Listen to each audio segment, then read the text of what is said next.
Charles Haley. You're listening to Nothing But Niners. This is Kyle Juszczyk, and you're listening to Nothing But Niners. So now they've got to start from deep in their end of the field, and Garrison Hurst takes advantage of it. He takes the handoff, kicks to his right, gets to the 20. He's in the 30, needs to cut in. He comes back up the right sideline, breaks the forward tackle, comes down to the 30. He's down to the 20. He's down to the 10. He's down to the 5. He's in the end zone. Touchdown! Touchdown! 49ers! 96-yard run from scrimmage. Garrison Hurst breaking tackle after tackle, sweeps down the sideline. Throws off bodies like clothes after a marathon. Young, back to throw. In trouble, he's going to be sacked. No, gets away. He runs, gets away again, goes to the 40, gets away again, to the 35, cuts back at the 30, to the 20, the 50, the 10. He died. Touchdown, 49ers. Third down, Alex takes the snap. Alex looking, got it. Oh, and it's got it. Touchdown. Touchdown, 49ers! It is back down. Ryan takes the snap, goes to slant to the left side. It's Russell, intercepted! The 49ers pick it, and Navarro Bowman is redemption! Navarro Bowman running it away for the touchdown! No greater redemption! The San Francisco 49ers, we can do whatever we want.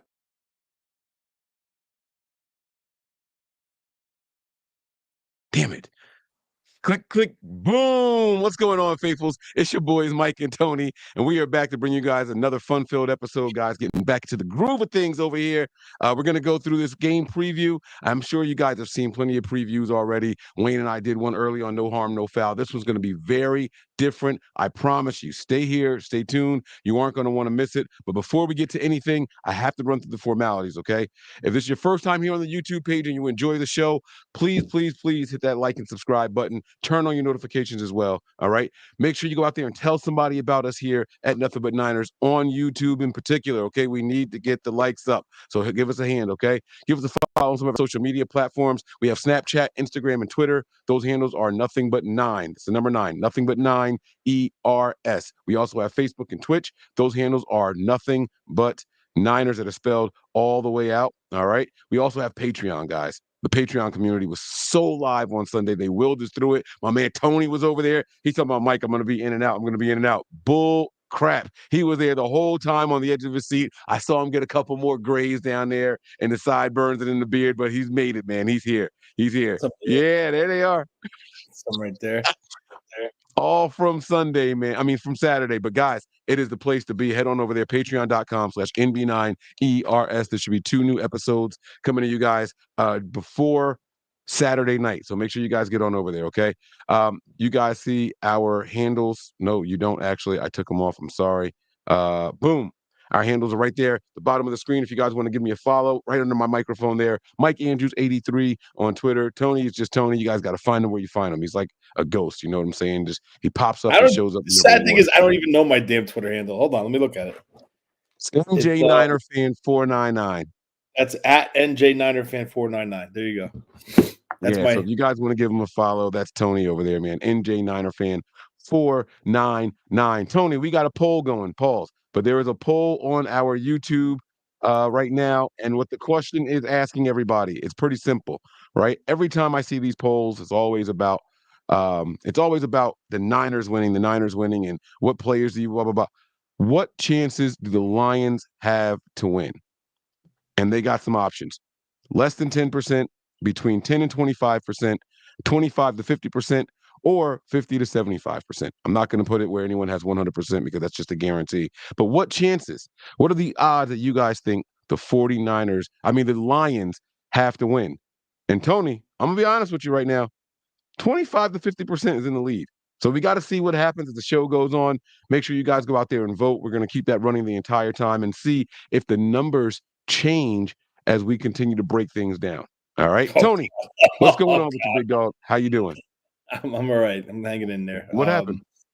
No, if it changes during our broadcast, that son of a bitch is going to change in a bad way. Yeah, so I was going to say, like, people might change their minds. Like, oh shit, I didn't think about what you guys are saying. Yeah, that's a good point. Maybe change that percentage. Yeah, but yeah, I mean, there's a lot to talk about. There's a lot of questions, man. That you can't. You can't go into this clear head and think you're just gonna steamroll these guys. They're too good of a team to steamroll. And the way we started last week is concerning, but we're gonna get into it. Yeah, that's pretty much it. All right. So, guys, listen, we're going to go ahead and jump right into the meat and potatoes of this episode. We might not be here really, really long. So I apologize in advance. Maybe some of you guys like shorter shows. It's definitely not going to be a half an hour. We'll get over that. But I don't know if it's going to be one of those really long hour and a half shows or anything like that. So make sure you guys are here for the whole time. Participate. We want your opinions as well. All right. So here we go, man. Here we go. Here we go. Here we go. I sound like Dak Prescott. Here we go. Although you don't really God, that's hear gotta much be from him right now. thinking, here we go. Where are you going? You're going backwards. All right. Yeah, going home, right? Sitting on the damn couch. Tony, we're going to start by comparing position by position. So what this means is we're going to compare the 49ers wide receivers to the Lions wide receivers. And we're going to go through spot by spot just like that, okay? And we're going to see what we think of how they all match up. And just, we're just going to talk. We're just going to talk. So here we go. Let's go ahead and get this thing started here. We're going to start with the quarterback position. You guys can see it on the ticker. Let me ask you this question, Tony. Do you like the ticker red like that, or should I change it to black? Black. That's black. Let's see. I think black is this. Nope, that is not black. I was just kidding. That's lime green. Damn, how'd you do black again? Just leave it. Dang it. I can't remember what the code. Hold on. Now I got to get the code. While you're trying to figure it out, I was watching last night at work because I had a little downtime. I was watching the show with McCoy, Acho, Jones, and Joy Taylor. And Joy made a good point because our shows are going to be that's nice. That looks good like that. Our topics are going to be quarterback versus quarterback. And she goes, not for nothing. How can you evaluate quarterback versus quarterback? Because the quarterback isn't playing the quarterback. The quarterback's playing the opposing defense. So you would evaluate them on Goff versus the 49ers secondary, or Goff versus against the whole 49ers defense, and Purdy versus the Detroit Lions defense. She made a very valid point. 100%. I agree with her. But for tonight's exercise, we're just going to do quarterback versus quarterback, and it's going to be, Okay. Now, in her defense, later on in the game, we are actually going to pick which unit versus their unit we think will perform better. So it'll come through that way. So right now we're just looking at the players and who has more talent. And the only reason why it says quarterback right now is because it's just 1 versus 1. I'm not going to go into the depth that they have. I don't care about their depth. I'm not going into this game expecting anyone to get injured or hoping anyone gets injured. I'm going Jared Goff versus Brock Purdy. And then when we get to the wide receiver, it's going to be our wide receiving core versus their wide receiving core, so on and so forth. So it's just about who is better.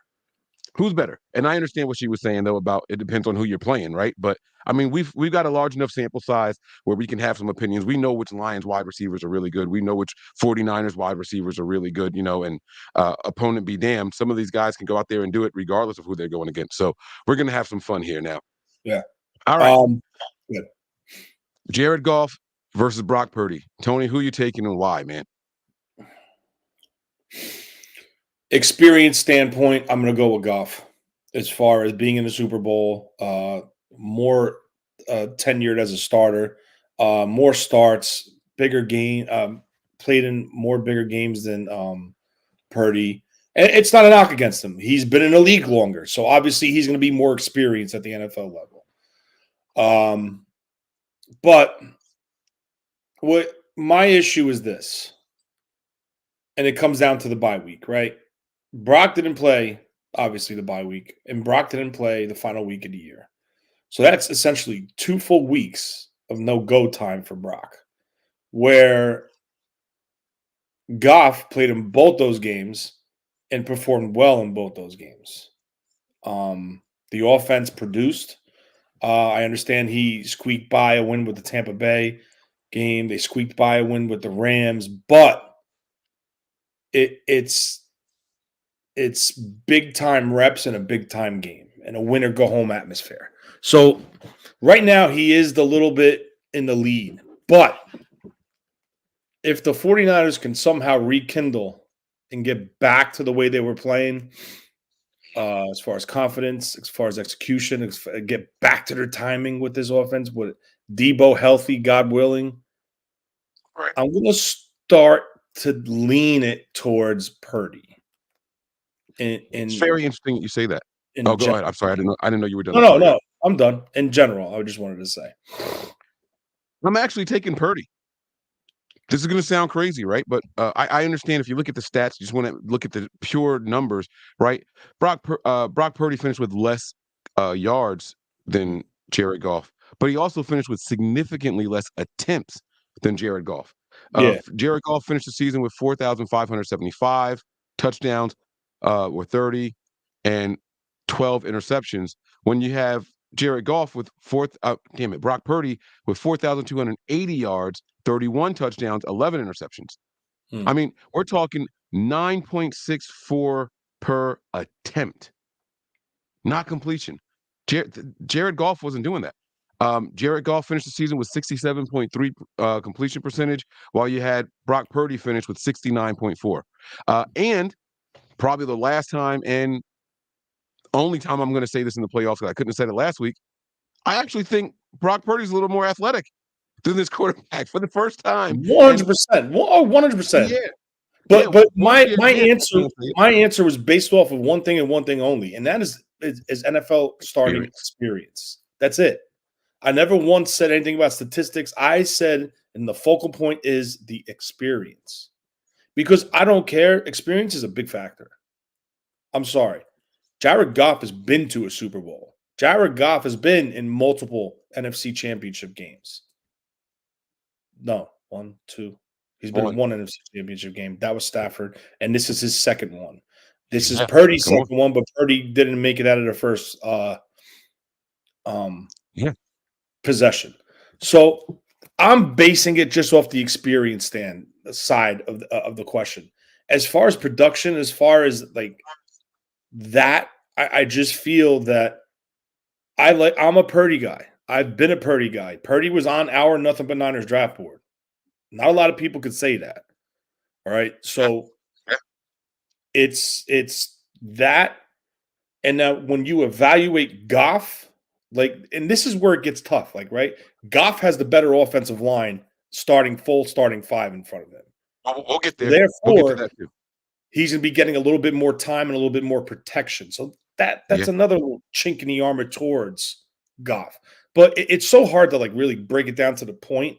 But as far as experience, I'm going to go with Goff. But overall quarterback play, I'm just going to go with Purdy because of what he has around him, the comfort he has in this system, the trust with all these guys. These guys are on the same page. They love him. Obviously, we didn't see that in Green Bay due to the fact of the poor weather, due to the fact of the long the double bye week, due to the fact of him trying to figure out whether he wants to rock a glove or not. So there's a lot of context in the game. But I was listening to a podcast today on KMBR with John Lynch, and I forgot word for word what he said and how he said it. But it was to the fact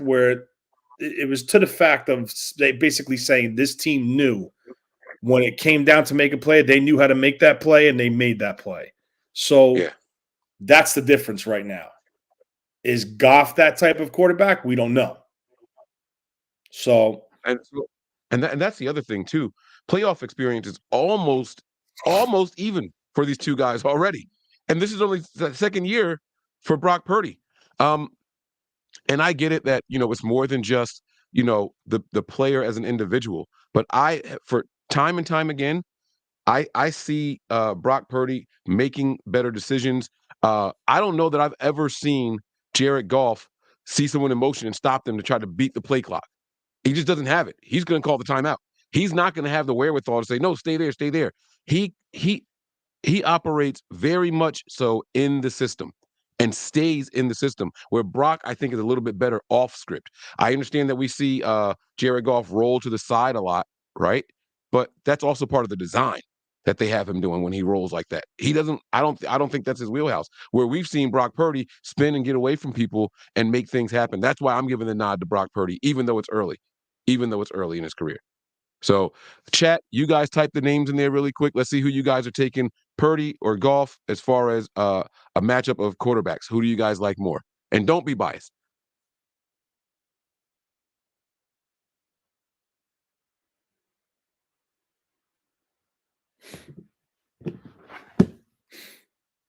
And again, I'm not saying I support Goff more than Purdy. Right. By all means. I'm just going based off of Experience. he's been in the league longer. Yeah. He's just Yeah, been but in the league longer. there's a lot of guys that have been in the league longer than Purdy, and I ain't taking them over him though. And they're more athletic and all that kind of stuff. Like it, but I do understand what you're saying. Experience absolutely will come into play. You know, so it's all good. I mean, I expect this to be a Purdy thing for sure because it's a Niners chat. You know what I'm saying? Look, Purdy for sure, Yeah. right on cue, right? And it's kind of a like Niners. last week, right? Last week we said who's the more experienced, who's the more experienced team coming in. Obviously, it's the 49ers with Purdy because this is Love's first year starting. Right. Right. Right. So it's kind of like similar to that. Is Love a better pure passer and have a stronger arm? Is he a bigger, more physical quarterback? Yes. But Purdy does what it does. Purdy, his strengths is what you want the strengths to be what you need the strengths to be a successful quarterback in this league. So very well said. Very well said. I like that. All right, we're going to move on to offensive lines here. And God. I particularly don't think this is close. I'm going to give the offensive line to the Lions. Sorry, not sorry. They've got some good guys. Frank Ragnow is over there. They have Jackson over there. They have Sewell, right? Penei Sewell. I mean, there's a little top right context tackle. to this. Go ahead, break it down. There's a little context to this. We know Jackson is pretty much ruled out, but there's reports on social media saying that Ragnow has yet to practice and is not expected to practice. Yeah, they'll see. Yeah. So now, hypothetically, let's play the hypothetical game. You remove those two pieces. What happens? Does the Niners offensive line supersede the Detroit Lions? Because then you got Glasgow on there still and Taylor Decker. Those guys are still better than probably the rest of our line. Like they're quality starters. They're still probably better. But your two most important positions in a quarterback who's a stationary pocket passer, you're missing your starting center and you're missing your left guard. Right. So now you put your two backups there. Now, is there going to be pressure coming in Goff's face more often now with those two out? I'm not saying it. Those guys are too phenomenal. We know I'm pretty sure Jackson's not playing because I read somewhere he had a procedure, so I don't think he's playing at all. But Ragnow, he's the wild card. There's you lose that center too? Yeah. That's a problem. There was a part of me hoping that Ragnow played. When I saw the injury report grow for him, it started with just the knee and the ankle. And then today they updated it. It's knee, ankle, toe, and back. So I was like, if he plays, they should feast even with him in there. They should feast with him in there. You know? They should. So they should. But what they're not losing, what they are still retaining by him being in there is calling the protections. Calling the protections, yeah. The mental part of the game is still there. You take that out and you put an inexperienced starter in. Now he's responsible for that. Is there going to be a significant drop off from Ragnow? As far we know the talent wise, because Ragnow's a phenomenal center. I'll keep it real with you. But the mental aspect, as far as being prepared and reading the adjustments on the defense and quickly calling out the quick change on the offensive line, that's big. And of course, the number one thing is the continuity, right? We talked about it with the Niners consistently. This line needs to gel. They need to play together as a unit. You're taking two guys out in the NFC Championship game. It's not going to be perfect if it's definite. So then say it with your chest. Who you taking then? Come on. Well, we can't say it yet because we don't know if he's out. So then I'll give you two. You can give me two scenarios with Ragnow and without Ragnow. We know the guard is out. So with If Ragnow, both of those who would you guys take? are out and they're not playing, I'm going with a slight advantage to the 49ers offensive line because the Niners defensive line as a unit is better than the Detroit defensive line facing the 49ers offensive line as a unit.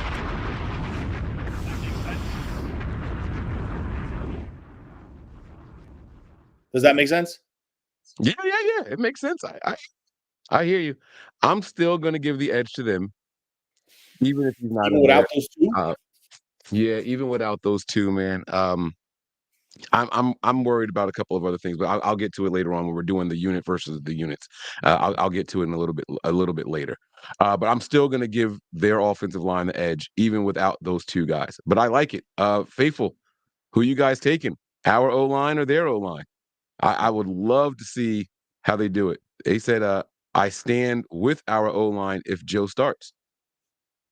Okay. Okay. Let me see if someone else said we got this. So they're taking our team again. I like that. I like that. Come on. I want to know. Oh, Javi says the Lions.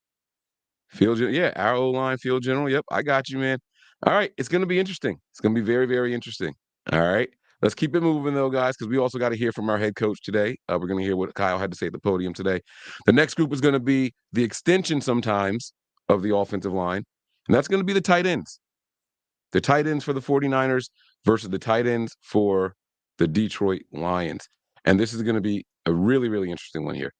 Um, Tony, I went first. I'm going to let you go first here. They have Sam Laporta. We know that they signed Ertz. Laporta was dealing with some injuries, is dealing with some injuries, but he played last week. He's expected to play this week. Ertz is there basically because they lost another tight end. They're trying to use him as a replacement. But what all does that mean? Tony, who you going with? We got George Kittle over here. We got Warner over here. How you feeling about our tight ends versus their tight ends? I'm sorry. I'm going George Kittle over Laporta. I'm sorry.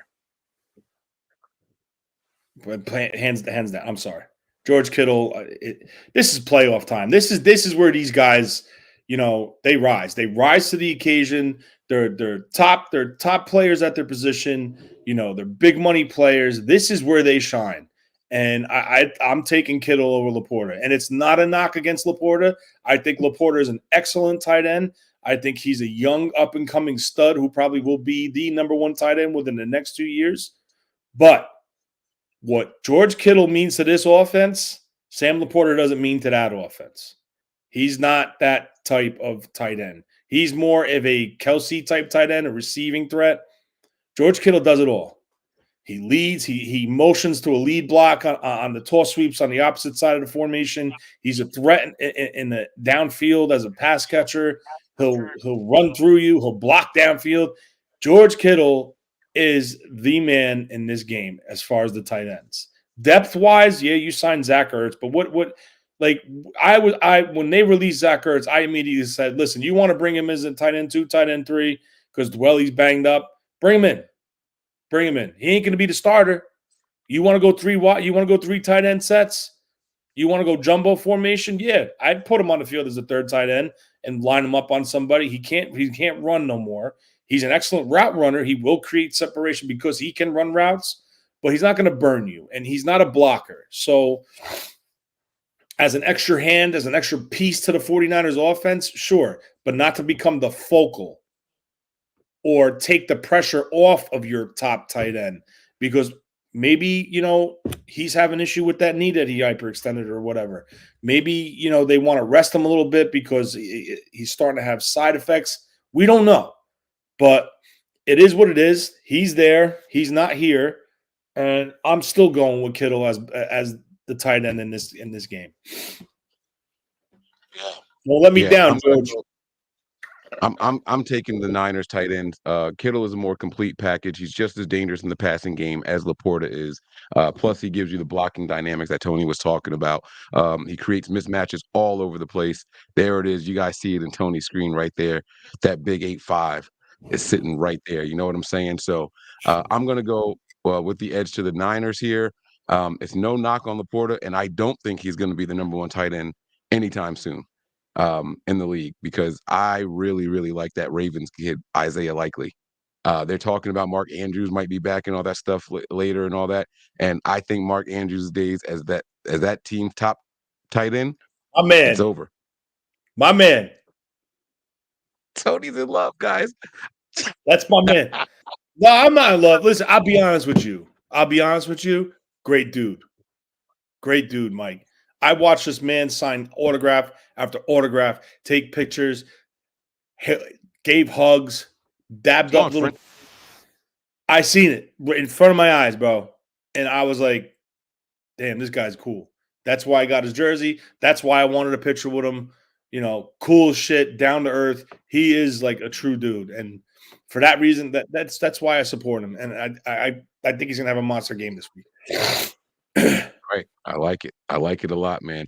Next position group we're going to go to are the wide receivers here. And I don't think this one is particularly close. Tony, I'll let you go first here. I need to know the status of Debo officially, like 100%. I know there's a video out there of him running around, catching passes, looking good, dancing around, but I need to know where he is after he takes a hit. Ross St. Brown is a phenomenal receiver. He's an all-pro wide receiver, 100%. Jameis Williamson that they have, they don't even really use properly. He is a speed guy. He's another young up-and-coming weapon for that offense. Reynolds, he's just like he's the mystery man. He just quiet, boom, and he just goes off.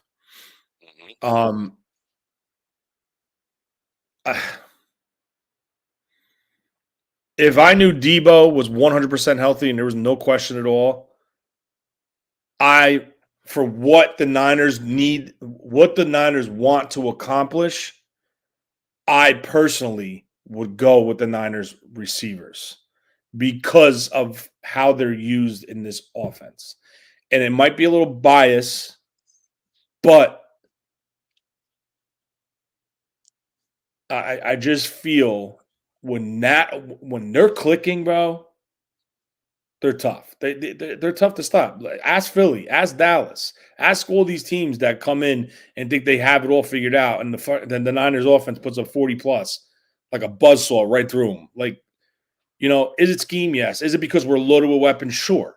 But these guys rise to the occasion and listen, probably one of the most clutch wide receivers in the playoffs right now is Jawan Jennings. I'm going with my 3 over their 3. Absolutely. And that's no disrespect. Well, I will tell you this. Amon St. Brown is no joke. Yeah. There's a lot of star power at the position between Ayuk, Samuel, and St. Brown. There's a lot of star power out there at the position, but our supporting cast, like Tony said, when you go all the way down to Jawan Jennings, we're just better. We're just better at the position. You know, we'll see what happens with Williams in the future. You know, this is a kid that's been battling injury and all that stuff. And I think he's made of the right stuff. I think he'll make a name for himself eventually. But right now, this year, it ain't there. It's not it. So I'm not going to go with them right now. I'm taking the Niners for sure. All right. No one, don't post links in here, guys. I don't know who that is. Don't. Links. I've seen Z the Dark One. Don't do that. Yeah. I don't know what that's for. Hopefully no one clicked that. I don't know what it is. So sorry, Z. Putting a little timeout just to get that message off of the board. Okay. I didn't ban them or anything like that. I just put it in timeout. All right. I'm taking us for the wide receivers. So far, I've given them offensive line and everything else I've given to us. Maybe it changes here because I saw a lot of talk on Twitter about their running backs. They got a nice 1-2 punch, and everyone in the league thinks the Niners only have Christian McCaffrey. It's 2 greater than 1. I mean, if you ask me how many Skittles I can get, 2 or 1, I'm taking 2 every time. Tony, you can go first on this one. Oh, this is a trick question. This is a trick question because hear me out. My thing is this. Very rarely do they have both of them on the field at the same time. Meaning Gibbs and what's that guy's what's his name? The other kid? Montgomery. Very Yeah, rare do they David have them Montgomery. on the field at the same time. Now, when the Niners go and their base personnel, if you want to talk about the running back position, you technically could align 3 running backs in their base personnel. You have Juice as a fullback, you have CMC as a running back, and then you have Debo that could be a wide back, right? Everyone calls him a modified running back. He's not really a receiver, blah, blah, blah, blah. But you're talking about 2 tailbacks. I'm talking about the running back position in total, where the 49ers and base personnel, they have 3 on the field at the same time. And they're so interchangeable that all 3 of them can line up across the board, across the formation, and nothing will be affected. Nothing will change. Nothing will hamper. Nothing will take it out of the rhythm of the offense. Mm-hmm. So, talent-wise, like if you want to talk to me about, okay, true tailbacks, yes, Christian McCaffrey's our ace. Christian McCaffrey's the best running back in the league. I think it's a proven fact. Our number 2 would be Elijah Mitchell, followed by our number 3, Mason. Jordan So Mason. if you want to talk, And I like those guys. correct. But if you want to talk straight tailbacks, Montgomery and Gibbs, it's a hell of a 1-2 punch. I'm not going to lie. It is your true, like, thunder and lightning, like banger and speed. But it seems like the speed guy is really starting to take the lead right now because he's showing the ability to run. He's showing the ability to run between the tackles, to catch the ball, to pass protect on blitz pickups and protection alignments. So with that being said, I honestly think Gibbs should be the number 1 guy, and Montgomery should step back to the number 2 role and be like that closer or that finisher role. But again, experience. I'm going with the Niners with this one. Call me a homerism. It is what it is. Christian McCaffrey's the best running back in the league. That immediately supersedes both of them. So that's the way I see it. Then you add the Mitchell. Then you add the Mason. Then you want to add the Juice as a full running back room. And if you want to add your wide back with Debo, running back goes to the Niners hands down. But it's not a knock against Detroit. It's not a knock against them. See, like the Detroit Lions have a good team. And the problem is they are so – can I curse? Yeah. Oh, yeah. 33 minutes. They are so fucking similar to the 49ers the way they built this team, right? The 49ers invested in their defensive line. Bang, boom, boom, boom, boom. What did Detroit do? They flipped it. They invested in their offensive line. So the premium is going against the premium, right? Which is kind of smart.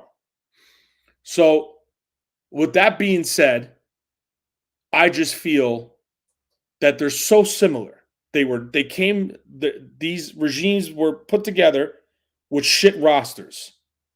They were built up to powerhouses. They used the draft, they supplemented with free agency, and now look at these 2 teams. These 2 teams potentially could be juggernauts in the NFC for years to come. Why? Because they were both built the same. Now, granted, Detroit was a lot luckier than the 49ers because Detroit struggled and had more top 5, top 10 picks than the Niners over the years. And I got to be honest with you, if you want to really be technical, Detroit and San Francisco both got lucky because they had 2 phenomenal pass rushers fall into their laps because the 2 people in front of them took Trey Walker and Kyler Murray. I'll bet you my pension, if you go back and redraft that now, it's going to be vice versa.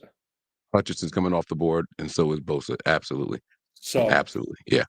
There is a little luck in here. I don't know. I think if they redid it, we still end up getting them because we got to remember that Kingsbury had the crush on Kyler Murray before he even got that head coaching job.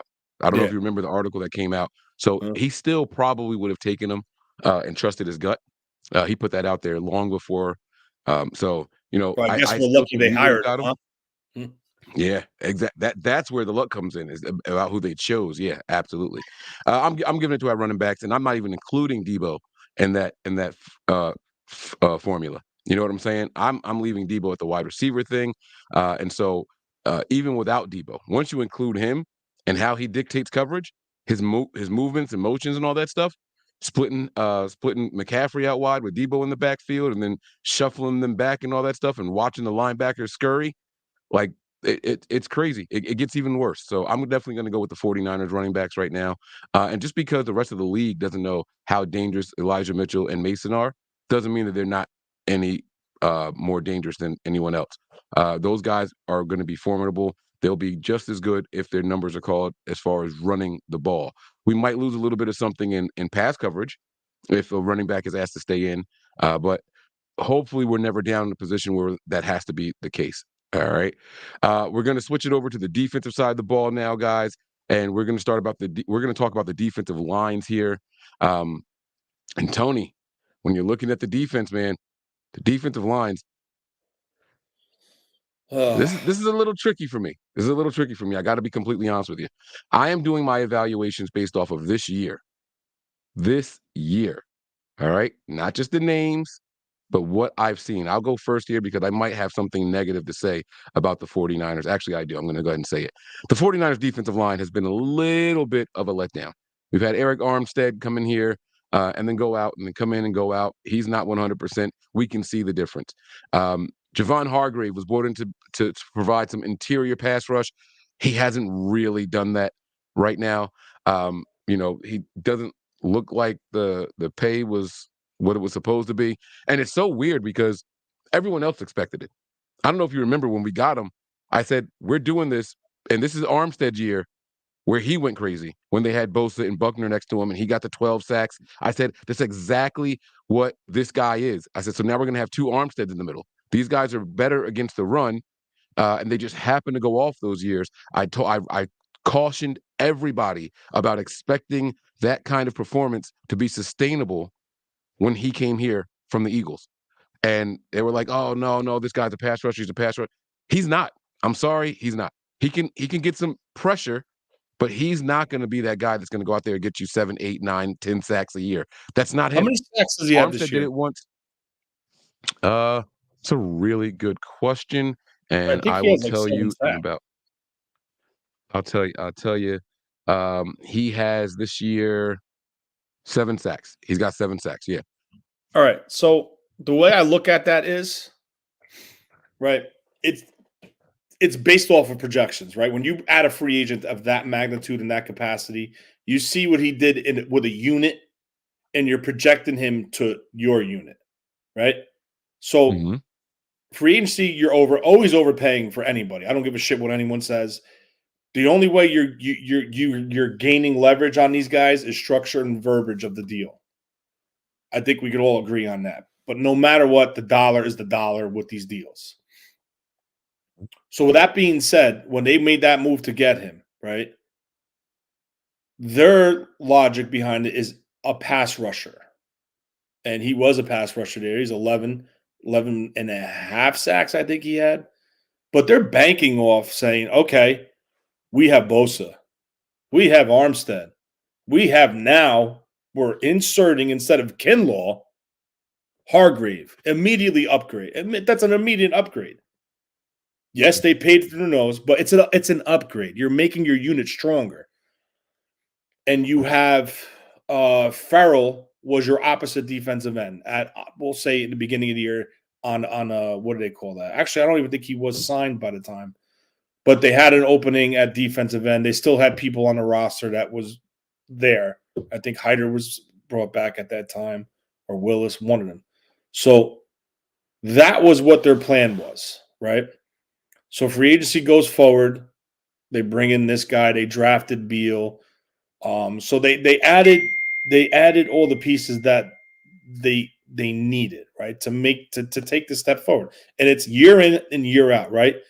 We say the Lions invested in their O-line, the 49ers invested in their D-line. So when you go in, and like we heard on the interview with John Lynch with Jed York, he said, we want to make this unit elite. And by adding this piece, we feel this unit could take the next step and become dominant. Sure. But when you have Eric Armstead out for 7 games, that's not an elite unit no more. Okay? Mhm. So that's the context there, right? So if you take the 7 games, right, and he has 7 sacks up to this point, and you cut that in half to 3.5, he's at 11 sacks, 10 and a half sacks. So how bad is it? The problem is when Armstead's out and you're still banking on Kinlaw when you didn't want to, guess who's getting doubled now? Yeah. It's I got you. That was Hargrave. Hargrave. So your plan, yes. The outcome wasn't there due to Armstead. Well, Kinlaw did get his 3.5 sacks this year. I had him about that number. If I had to do an over/under on the season, that would have been at 3.5 sacks for Kinlaw. He hit that right But on the not as head. a starter, though. As a role player. I'm sorry? He wasn't getting 3.5 sacks as a starter. He was 3.5 sacks as a guy off the bench, right? Uh-huh. As a rotational guy, Yeah. right? That was Okay. how I would have done it in the beginning of the year. Yeah. Mm-hmm. That's perfectly fine. But the minute you insert him into a full-time starting role, it killed that unit. And you know my thought and why. Right. And I mean, both in of them. Armstead, but if you look at that position, Armstead got 5. So if you look at that position, just that him filling in for Armstead, that's 8.5 sacks. I think we all would have taken that. If we started the year and said Kinlaw was gonna have that position next to Hargrave was gonna get you 8.5 sacks, we'd all been like, cool, A plus. That's what we want. Especially if you know that Hargrave is gonna get 7 sacks. Right? Now, I don't think any of us expected Bosa to have the drop off in sacks. We're just talking sacks right now, and we understand it's a lot more to it than just that, right? We understand it. But I don't think, Bosa's 10.5 sacks. I think he would tell you he's a little bit disappointed in that. He went from sack Sure. leader to middle of the pack on the season. Right. Sure. I think he even expected more than that. He said that this hasn't been his year, and the contract negotiation and all played a big part in it. And as much as he tried to say, I'm not worried about it, it'll happen when it happens, the training clearly took a hit, whether it was team chemistry or whatever it is. We've seen certain things happen, right? This Kinlaw 3.5 sacks is important to me because this was his first full off season here with Kosaric, right? You learn about leverage and getting low and using your size the right way and all that. And we've seen sometimes where it's like, wow, boom, there it is. He'll flash every once in a while. I think the same thing should be said and taken into account when you look at a guy like Chase Young. I know people are saying we don't need to bring him back. He's got 2 sacks since he's been here, right?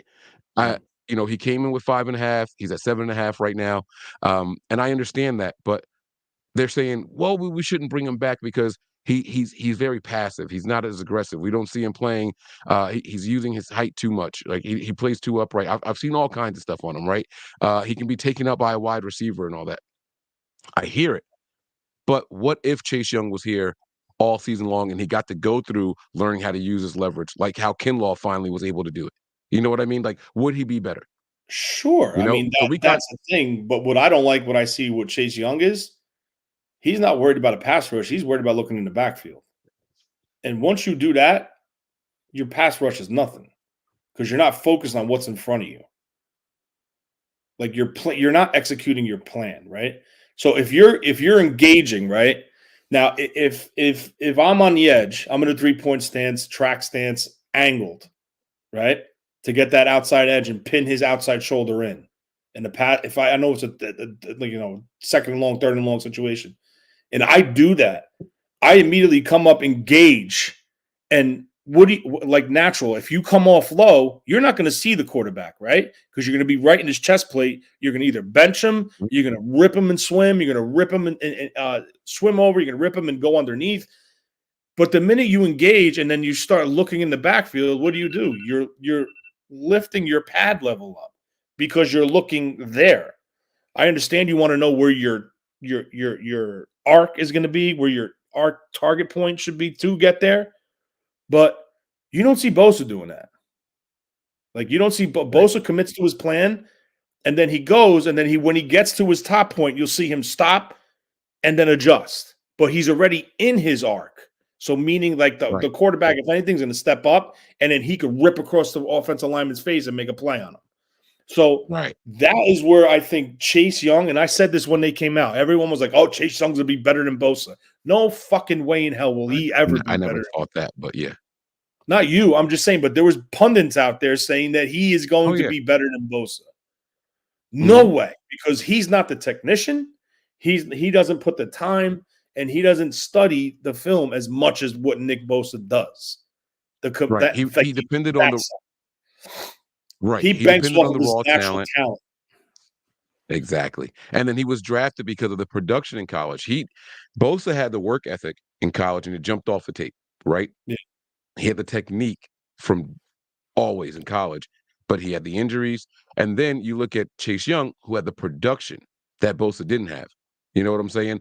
So now I feel like Young needs time to learn how to play. When you acquire a guy mid-season, they come in and just work on game plan. They don't work on technique. Technique is stuff that's done in the offseason. I have no idea what Washington had him doing. And don't forget, he was coming off of a serious injury as well. So, there's a lot of stuff that goes into it. I wouldn't be surprised if they re-sign Chase Young. But let me go ahead and answer the question here. When it's all said and done, they play a 3-4. We play a 4-3. I'm going to go with our line and our depth and our rotation. Now, honorable mention is going to go to, what's his name? Aleem McNeil. Their third-year guy who had 5 sacks. He's their nose tackle. He's a pretty good kid. I like what I saw from him when I went back and looked at some of the film. He can be disruptive, but teams know how to go around him because he's a nose tackle. You know what I'm saying? It's based off of where he lines up. He can be manipulated and moved. It's harder to move guys in a 4-3 set versus a 3-4 set. So I do like him. It's not a knock on him, but Hutchinson and Aleem aren't enough to overcome the Bosa, Armstead, Hargrave, and whether it be Chase Young or Farrell, whoever it is on the opposite side. It's just not enough to overcome it. I am going to give the slight edge, and I feel bad saying this, especially with all we've invested in this defensive line. I'm giving the slight edge to the 49ers. Which unit are you taking? I agree. I'm going at slight edge 49ers. I agree. But what I don't understand, like this is what I don't understand, right? And this is where I'm starting to think that maybe this aligned wide 9 shit is kind of like phasing itself out. It is. Glad you have multiple first-round picks across that line. You have 1 first-round pick as a defensive end there, and he's flashing more than well, I'm not going to say flashing. I'm saying sacks, but I don't give a shit what anybody says. 10.5 sacks from Nick Bosa, I'm good with it. Look up his pressures. Look up Nick Bosa's pressures. He's got, I think, over 100 pressures. That's insane. Insane. 100 pressures. He forced 100 times. He forced 100, not 100 quarterbacks, but he forced a quarterback 100 times to get off his platform and be uncomfortable. That is insane. He's got 35 quarterback hits this season alone. 35. And what's his pressures? That's a lot. I'm trying to see if his pressures are on this site, so I don't have to go to another one. Pressures 44. Pass rush pressures 44. No, that's wrong because I was watching the show that broke Nick Bosa. Maybe they were talking about the last 2 years. If you add it up for the last 2 years, it's exactly 100. So maybe they slipped that in there and you didn't catch that part. The last 2 years, he's got 56 and 44, respectively. So it's exactly 100. So maybe that's what they were talking about. I'm not sure. I don't know. But I like it, man. 9 hurries, 44 quarterback pressures, and 56 last year to go along with his 18 and a half sacks last year. 9 hurries this year. I'm trying to see if there was anything else. No, I don't see anything else here. So, and he's even dropped in coverage this year. Nick Bosa should not be playing in coverage, in my opinion. And but that's going to be my for when we talk about the units. Okay. All right, we'll keep it moving here. We both gave the slight edge to the defensive lines. I don't think there's going to be much of a slight edge on this one here. The linebackers. I don't That, think we're we not need to even stay on talking this one about long. this. Yeah, it's a very one-sided affair for the 49ers here. And again, not to be disrespectful to Jack Campbell or Anzalone, no disrespect to them, even Derek Barnes, right? But guys, Fred Warner, Greenlaw, you're not finding a better duo in the entire NFL. I don't care what anybody says. I don't care what anybody says. There's no better linebacker duo in the entire NFL. Yeah, I've heard people say, "Oh, what about the Ravens?" No, they don't have what we have in those two guys. It's not even close. Do we need to stay on this any longer, No. Tony? No. No? Okay. All right. I just want to make sure. All right. Secondary. This is interesting. To me, it's interesting because if you look at how things were shaking out at the beginning of the season, they had Emmanuel Mosley. They were really, really excited about. CGJ, Charlton T. Gardner Johnson, Cam Sutton. Those were all acquisitions to the secondary, right?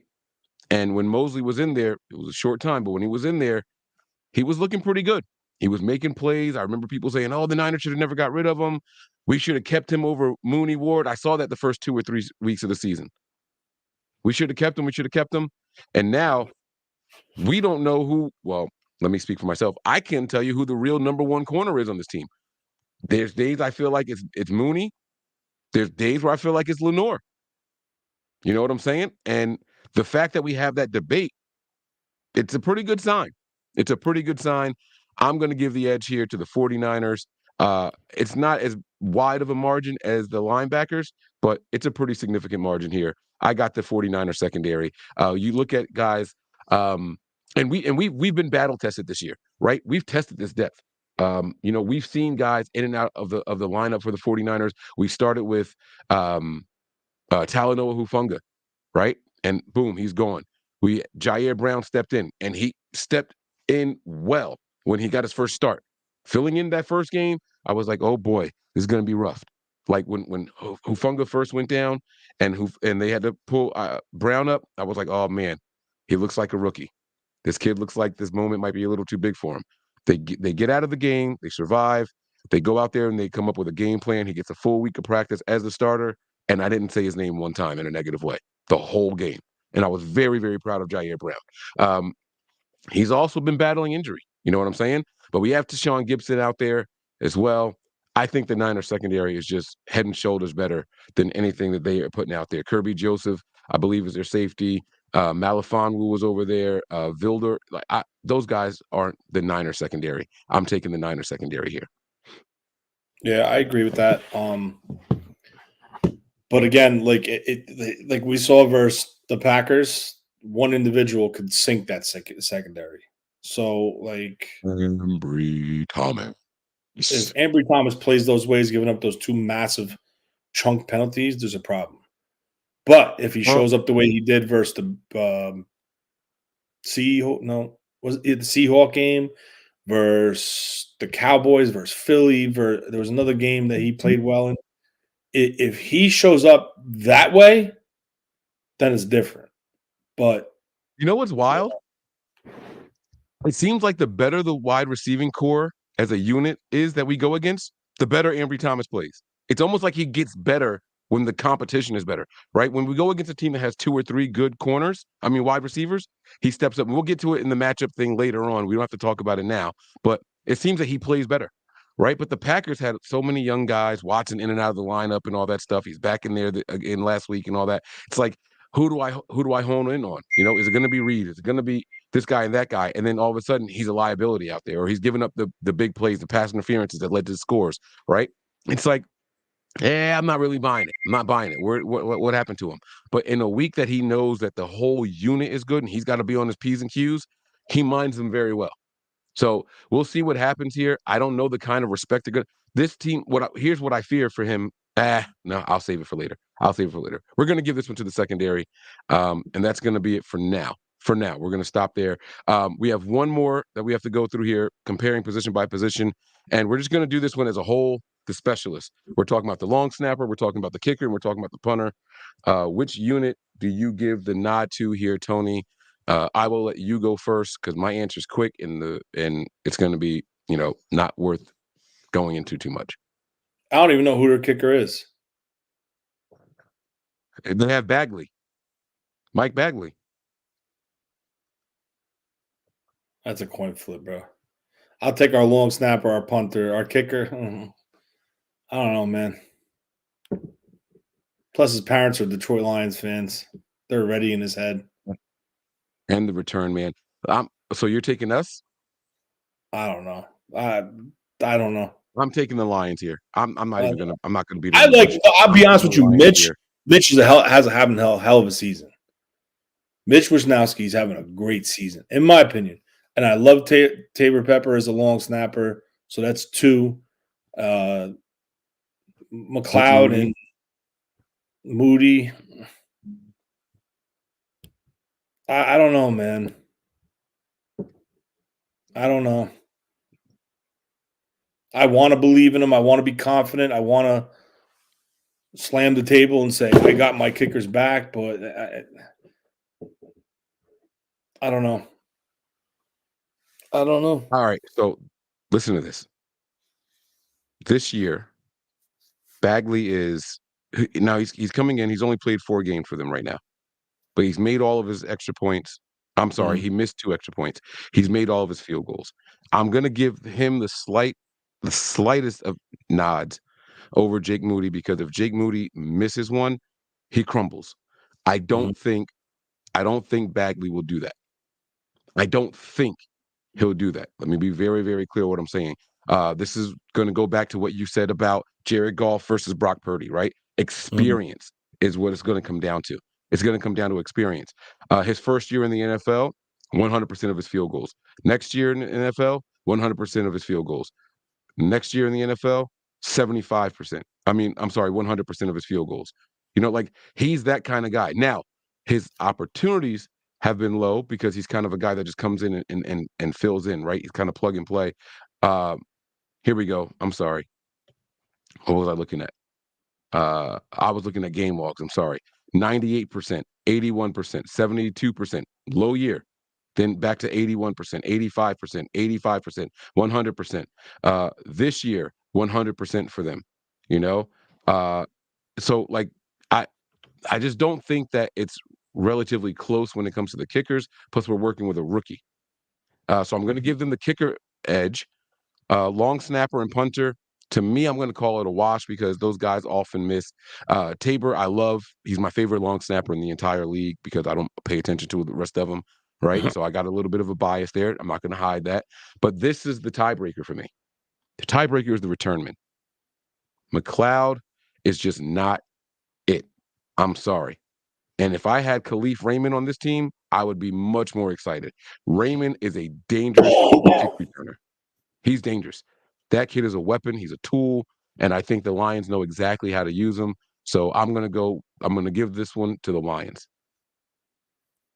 That's just how I feel about it. I agree. You give it to the Lions too? Yeah. Oh, wow. I agree. I did not. You know the way I feel about McLeod. You know what way. I mean, he'll catch him, and that's it. So okay. I'm not trying to jinx it or anything, but he will. He'll do that part of it, but the extra, he just doesn't have that gear. He don't have that separation. He don't have that first step to get a jump out. I just don't. I don't know. I think they need to overhaul the special teams minus a couple people, but. Let's get a real special teams coach, not some guy that you send a fucking text message to. But that's another story for another time. That's my problem. After we win the Super Bowl, they're going to be like, oh, we're just going to try to keep the staff together. Don't be afraid to upgrade the coaching positions. Don't be afraid to go out there and get a new special teams coordinator, 49ers. This ain't it. What we have right now is not it. The fact that Debo is back there on kickoffs is a fucking problem to me. It's a problem. Debo Samuel should not have to be your return guy on kickoffs. That lets me know everything. I agree with that. But they're doing that because they want that big chunk, Yeah, big chunk my ass. Even Debo hasn't given a big chunk, so it's not it. It's not giving bigger chunks than McLeod does. They say that the contact and the hits that you take in the return game are harder than the hits that you take as a wide receiver. I Of don't want course. Debo doing it. But it doesn't make any sense to me. You have a fucking So this is what we're gonna 40-yard do now. sprint. Huh? It's almost a 40-yard sprint. Yeah, exactly. And you're going boom, bang, right there. I just don't want Debo doing it. It just doesn't make any sense to me. We're going to hear from Kyle Shanahan here. We're at the 1 hour mark. And then afterwards, we're going to do position versus position. 49ers offensive line versus Detroit's defensive line. And then we will see who we think has the edge that way. All right. This is a game preview, ladies and gentlemen. But for now, let's hear from our head coach, Kyle Shanahan. What'd you say, Tony? No, I just coughed, like always. Oh, okay. All right, here we go.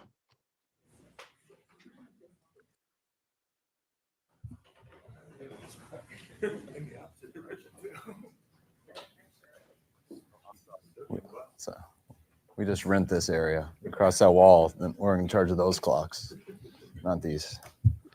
All right, guys. Just injuries for today. Debo will be limited. Everyone else is the same. Go ahead. I guess that means Debo's shoulder is feeling a little bit better. Enough to be limited.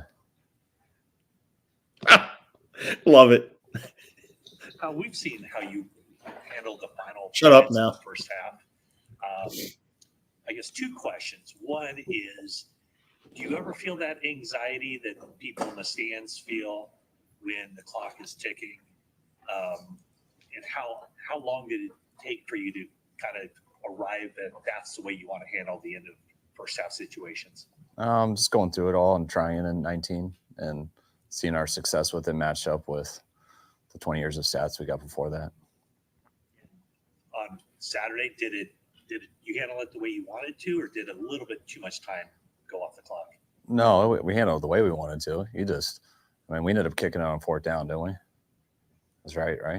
You had a spike and then a throwaway before that. Right.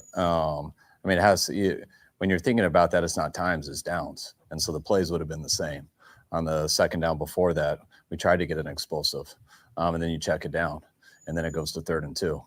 And then now if we would have not saved any time, it would have been 3rd and 2 in the same situation with about, I can't remember exactly, but I'm going to guess 40 seconds. And now everything's down to that 3rd and 2. And now if you don't get that 3rd and 2, now the other team has the ball back with 40 seconds and 3 timeouts.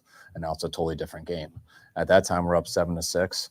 Worst case scenario, I feel we're going into halftime up 7-6. I'd like it to be second worst case scenario, 10-6. No one will make the field goal. We're starting with the ball in the 3rd quarter so we can have a chance to lap them. I still believe if we get the right look, which we almost did, the mic was just a little bit too deep. Now we're inside the 10 and we have 2 shots at the end zone where you have a chance to go up 14-6, get the ball first in the 3rd quarter, and now you're up 21-6, and the game has completely been changed for that reason. Now we didn't get that. They didn't give us the big shot. So now we came to a 3rd and 2. Well, at least that whole half wasn't on the line on the 3rd and 2. We knew exactly what we had. We still went for it, but we didn't get it. And now we can kick our field goal and they're never going to touch the ball again. So those are the stats. It took me a while to believe it, just like all you guys, obviously. But there's too much history with it. There's too much time. And I believe that really helps us have a good record.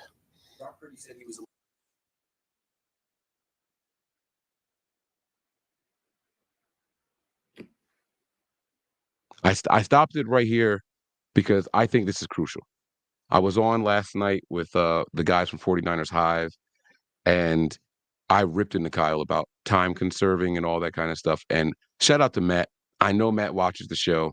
I know that I've seen it too many times where I go on one of my crazy rants, and it's the first question that Matt asks about, right? He came in right away and asked about the time thing, and I ripped into Kyle. Matt and I actually got into it. We had a nice little back and forth. If you guys didn't catch that, go back and watch last night's episode. And it was all about time. And I reverted back to the Super Bowl against the Chiefs, where Kyle was just a little too passive for my liking. I don't know, Tony, if you remember, that was our biggest live show in the history of Nothing But Niners. That was the show that we had 20,000 plus live viewers. I don't know if you remember that. That is still our biggest live show ever watched on this channel. Over 29,000 viewers on that. And I think the reason is because we were ripping, well, I won't say we.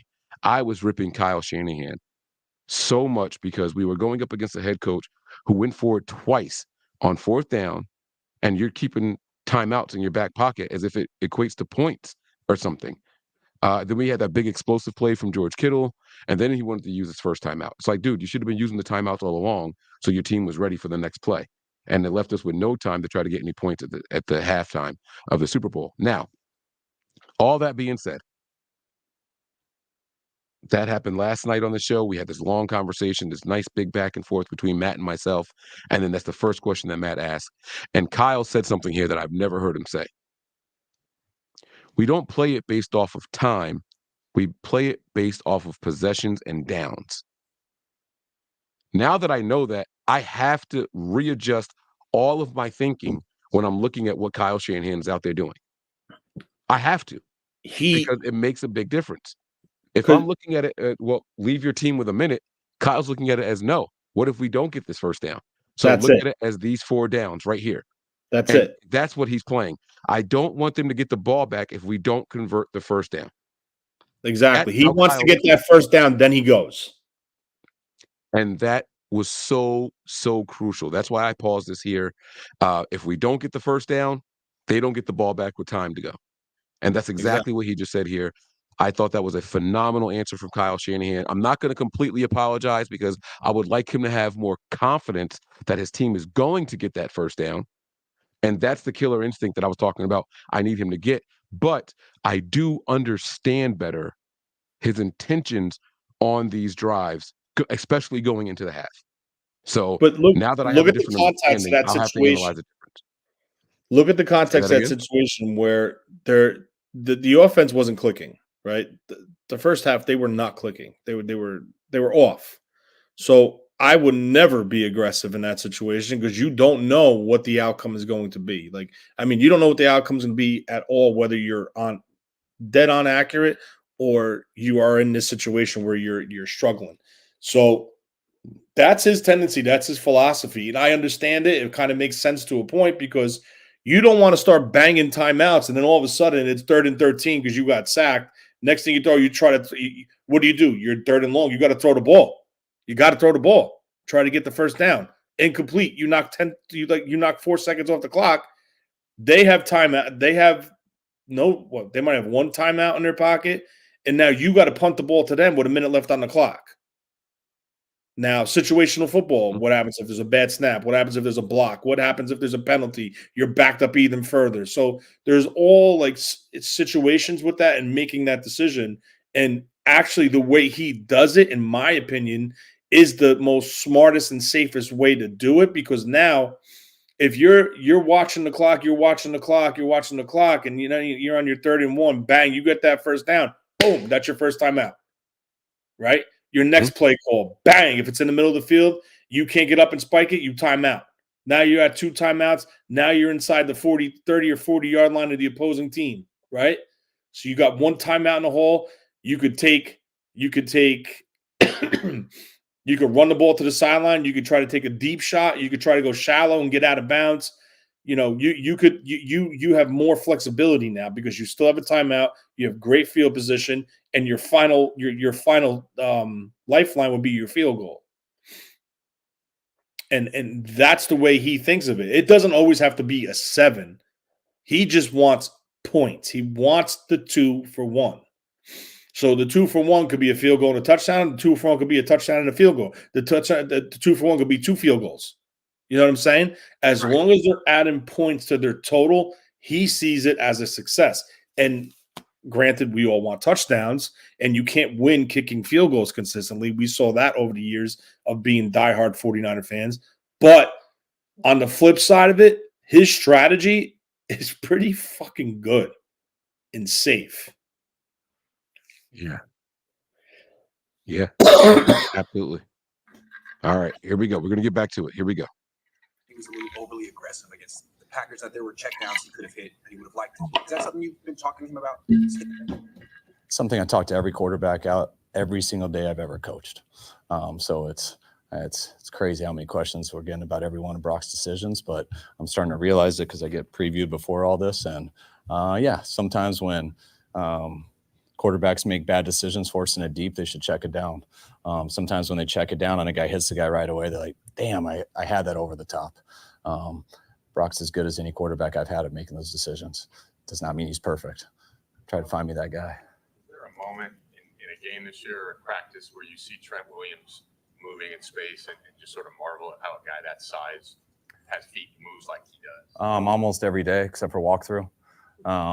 Refuses to bend his knees and walk through. It's more to mess with me. You should have seen his workout last week. I mean, after having a week off and him just being in there deadlift and doing box jumps and stuff, and you would have thought he was 24-year-old specimen. Said he's 35-year-old specimen, so I'm sure he'll be a 40-year-old specimen too. So trust the man. What are they talking about, Tony? I have Trent. no idea who that was about. Who? Trent Williams. Oh, Trent. Okay. And Jamaro, great comment here, says what it looks like Kyle listening to y'all talk. No, I don't think Kyle's listening because Kyle doesn't control the questions he's going to get. I think some of those beat writers and the people at these pressers watch the shows. I'm going to be very clear what I'm saying. I don't think Kyle gives a shit what anybody has to say from the outside. Hell But no. he does get prepped. And the preparation comes from the questions that they think he's going to get based off of the content creators and what the beat writers tweeting and sending out to the media. So he said it, in the following question, like, I can't believe everyone cares about so much of what Brock's decisions are, but I did get prepped for it, blah, blah, blah, blah, blah. So no, I'm not patting myself on the back enough to say that Kyle gives a shit about what we're saying here. But I do know that some of these beat writers watch the show. We've known that for years. We've received text messages confirming things like that from presidents in the organization and things like that. I mean, Tony, I don't know if Tony remembers, where I sent Tony a screenshot from someone very high up in the 49ers organization saying, hey, Mike, get your guys together. They're trashing us on Twitter and on the shows about certain decisions that we made, and it's not right. They got to stop. I mean, I've sent these text messages to Tony before. He's seen them. So, these guys, they do watch. They do care, but I don't think Kyle gives a shit about what we're saying, just to be perfectly clear. If Kyle's going to listen to anybody, and if he's going to listen to anybody, it's going to be his dad, and that's it. And I don't even think he listens to his dad. Yeah, even his dad, he's probably thinking, Pop, that's old and antiquated. This is the way we do it now. Yeah, I agree. Man. You guys have now been through this for the last several years. Does it feel like any other week, or is the magnitude of the game there still a little bit? I mean, it feels like the playoffs. The playoffs always feel different. Just everyone is so alert. Everyone's so on it.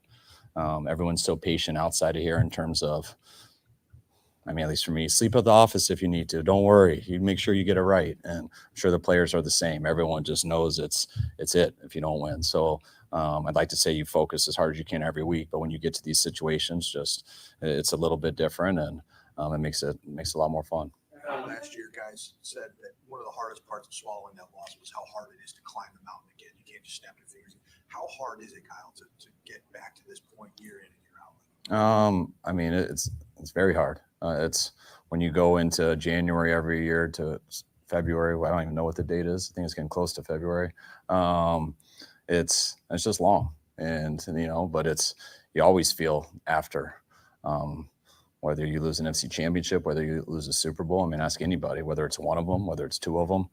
After that, it's like, oh my God, that took so much and was so long to get there. How can you ever do that again? And that's why you go through your own little depression for a day, a week, a couple months, whatever it is.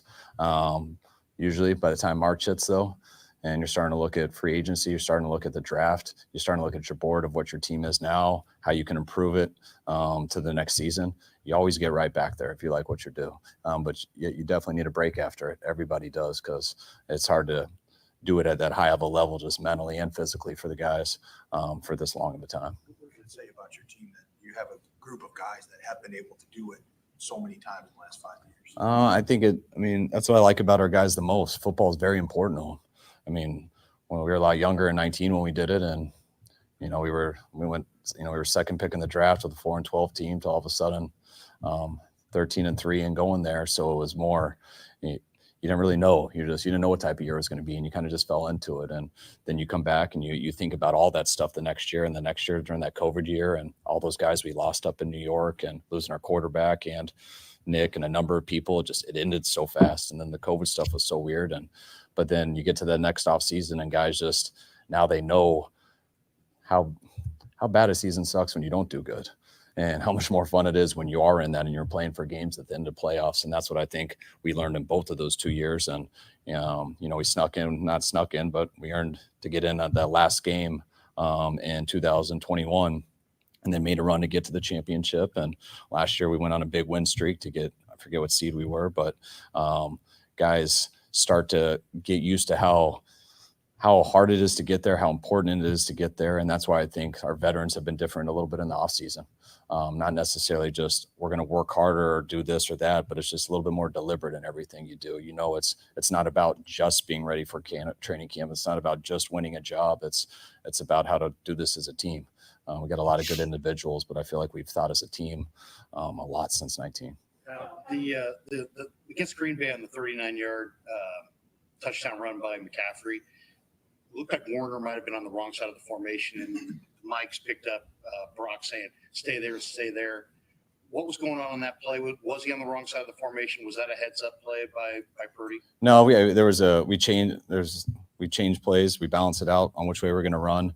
And then he was supposed to flip then motion, and we were just too late in the count. So Brock, instead of having him flip in motion, he just took the motion off and left him there because we were low on the play clock. It was an awesome job. We would have had to delay a game, or if he would have just sent that, we would have had to snap and it had no one blocked. So it was him having good awareness of what everyone's doing on a run play. Brock missing those checkdowns early, but then self-correcting in the fourth quarter on the final drive. Does that encourage you that you left that behind and going into this game? No, it's different. I mean, on the 3rd and 10 on the last drive, I'd say it should have probably been a check down on that unbelievable throw he threw way over. I forget who it was, and Juwan came in on nowhere and caught it. I thought that was a check down until Juwan caught it. So it's playing the game. Like, yeah, you judge everything, but you got to try to play the game and you got to try to win. And if it's just automatic all the time, they're deep, check down, they're tight, throw it deep. Like, yeah, that's how it should work out, but you're in a pocket and you're playing a sport. You're not reviewing it like a coach with a film after, and you're not just asking questions based off of stuff. He's got to play. And that's why, yeah, on the last drive, he did some good on that, but it wasn't just as consistent as the questions. What did you think seeing both Christian and Brock named MVP finalists? It's what they deserve, the way they played all year, the way they played last year. I mean, both of them at their positions as good as anybody at quarterback and running back I've been around.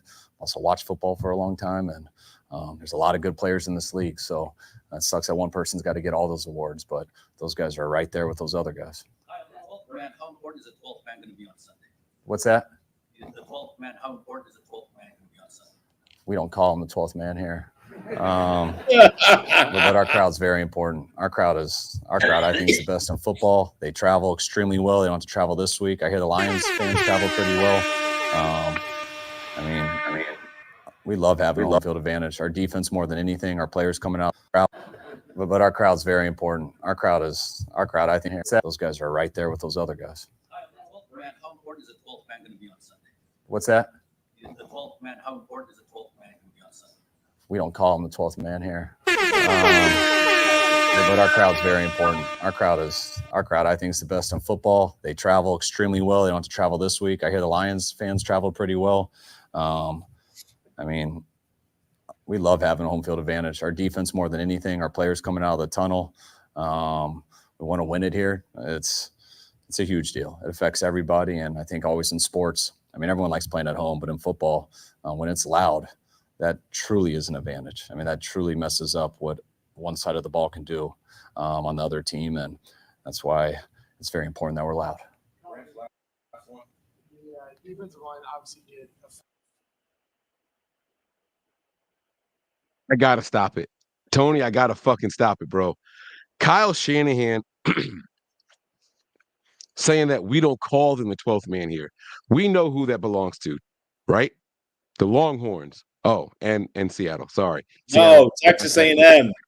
Yeah, baby. Yeah, A&M, right? Seattle jacked that shit from them, right?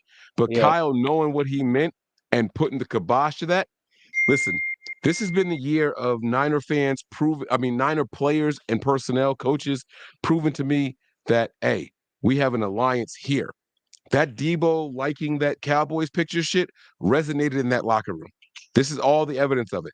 Do you guys remember the signing that Brock Purdy was at, and they gave him that Cowboys hat? Did you see that clip, Tony?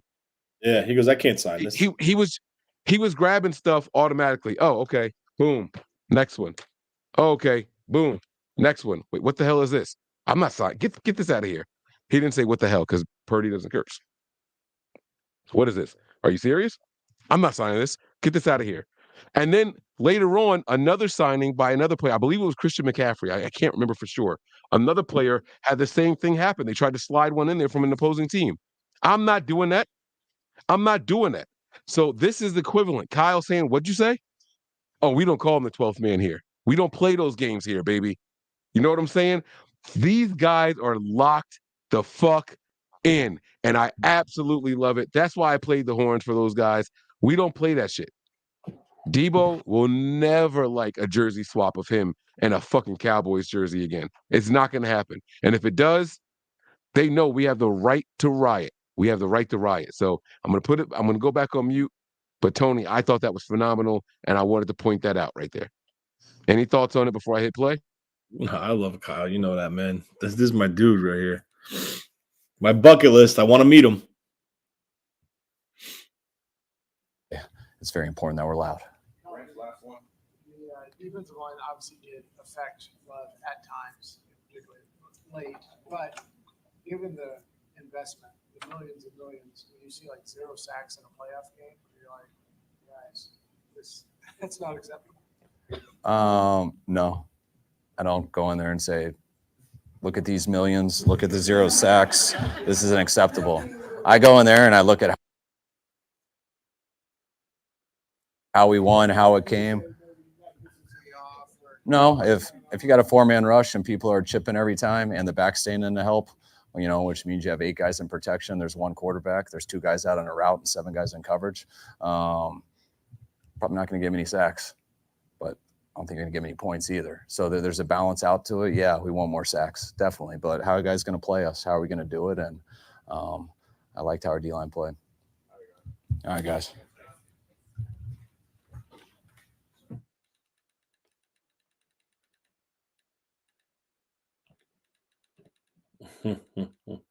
All right, Tony.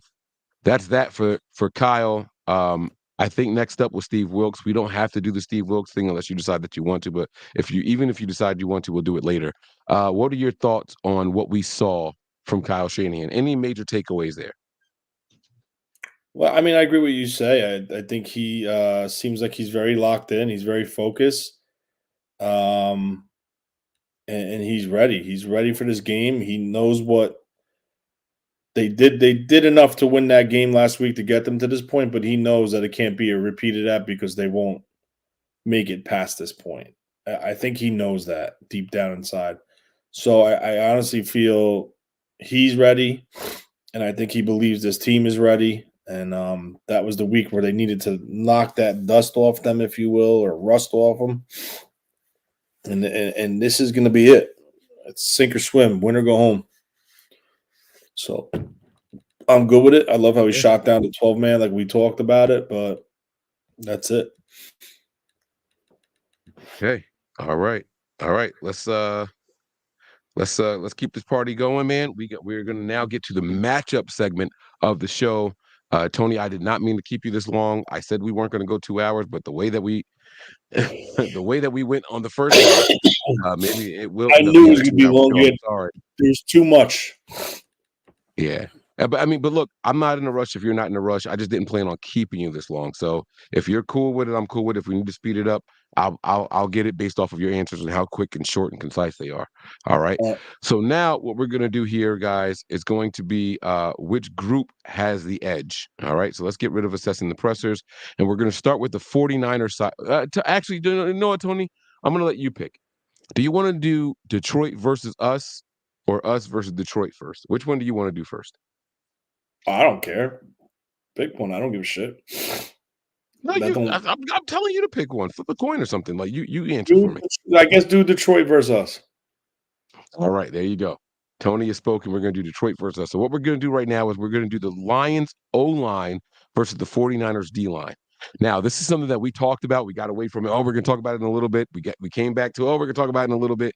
Here we go. Here we go.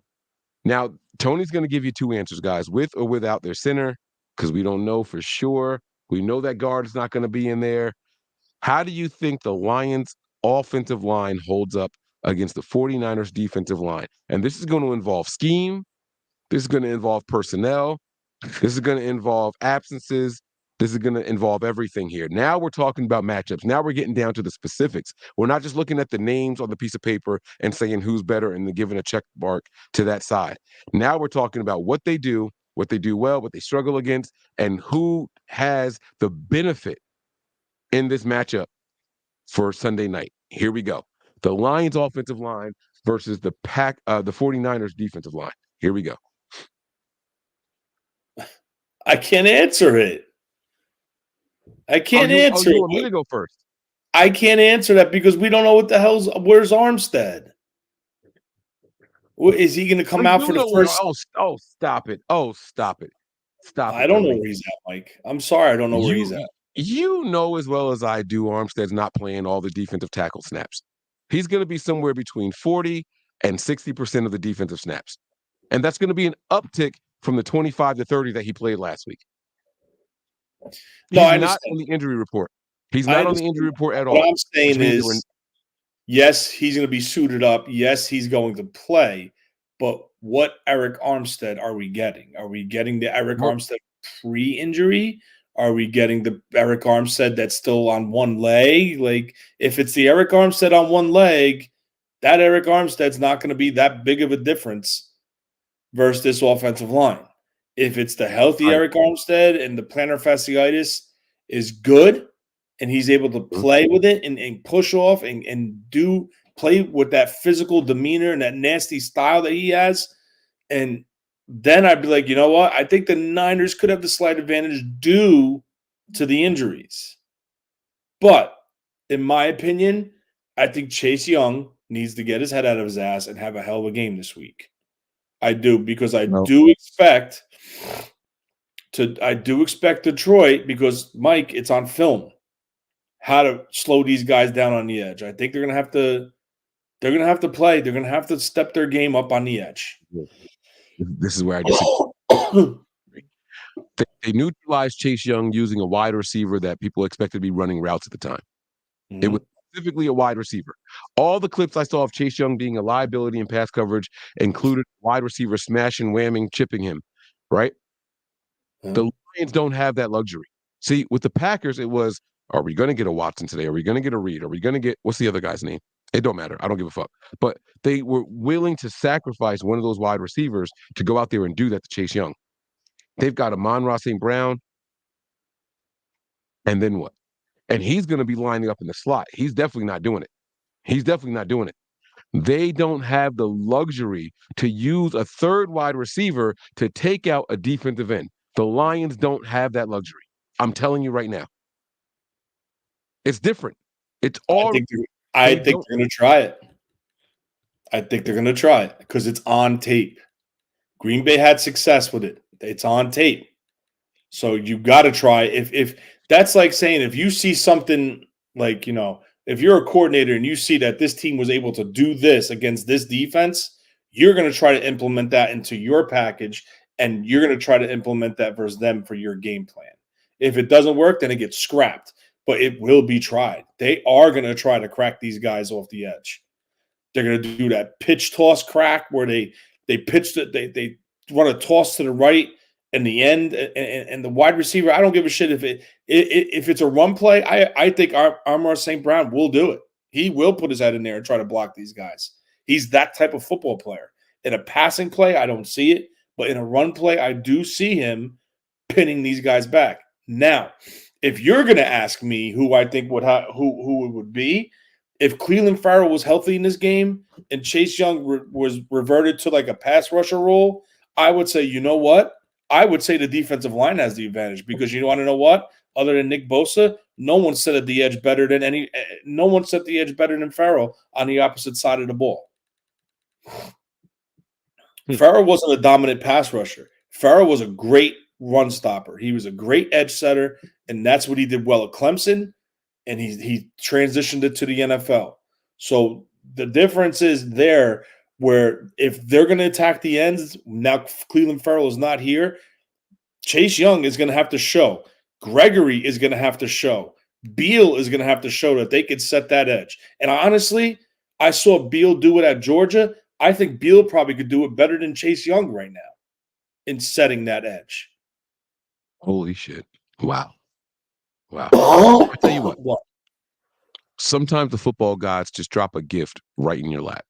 Like they just place it there, and you got to sit and enjoy it. It's like getting a free lap dance at a club from the baddest girl in there. I don't know if that's ever happened to you before, but I went to Canada one time for a bachelor party. I had all my 49er stuff. I had a sleeveless 49er shirt on. I got the 49ers tattoo on my arm. They said, "Hey, who are you? Did you play for the team?" I said, "Yep, I sure did. My name is Clayton Thomas." I told them what year I was drafted and everything. And you guys go up and look Clayton Thomas up. Thomas Clayton. I'm sorry. That's how I told them I was. And they go and Google him. There's no picture, but hey, I played it off. That's me. That's me. You get a free lap dance in the club from the baddest girl in there because they think you're a football player with money. You're playing with house money. Tony just gave me house money here. So I'm going to flip this question back on you. You're saying that it depends on the health and availability of Eric Armstead. And I get that. I respect that. But we already know that there's a guard out. Okay. What we don't know is if that center is out. And we don't know the version of Armstead we're going to get. So to me, that's a wash. So now I'm going to put the pressure back on you to give me a definitive answer, because Armstead at whatever capacity versus a center or no center should still wipe those two things, cancel each other out. How you rocking with it now? It should. But again, if he's not playing that many snaps, that's thrown out the window. But it's not thrown out the window because Kinlaw should be able to dominate the backup. So it's a win-win. It's a wash. This is literally a wash, bro. Like, I'm telling you, you are taking Kinlaw to a level where he's not at. I'm sorry. I like Javon Kinlaw. It's nothing personal against him. The guy has a bad knee. He's got injury issues. But the main problem with Javon Kinlaw, he plays with way too high of a pad level. And I don't care if you get leverage on him. I don't give a shit if you're a 10-time All-Pro, 10-time Pro Bowler, Super Bowl champion. Lower man wins. And that's what it all comes down to. If you can't get lower than your opponent, I'm sorry, it doesn't matter who you are.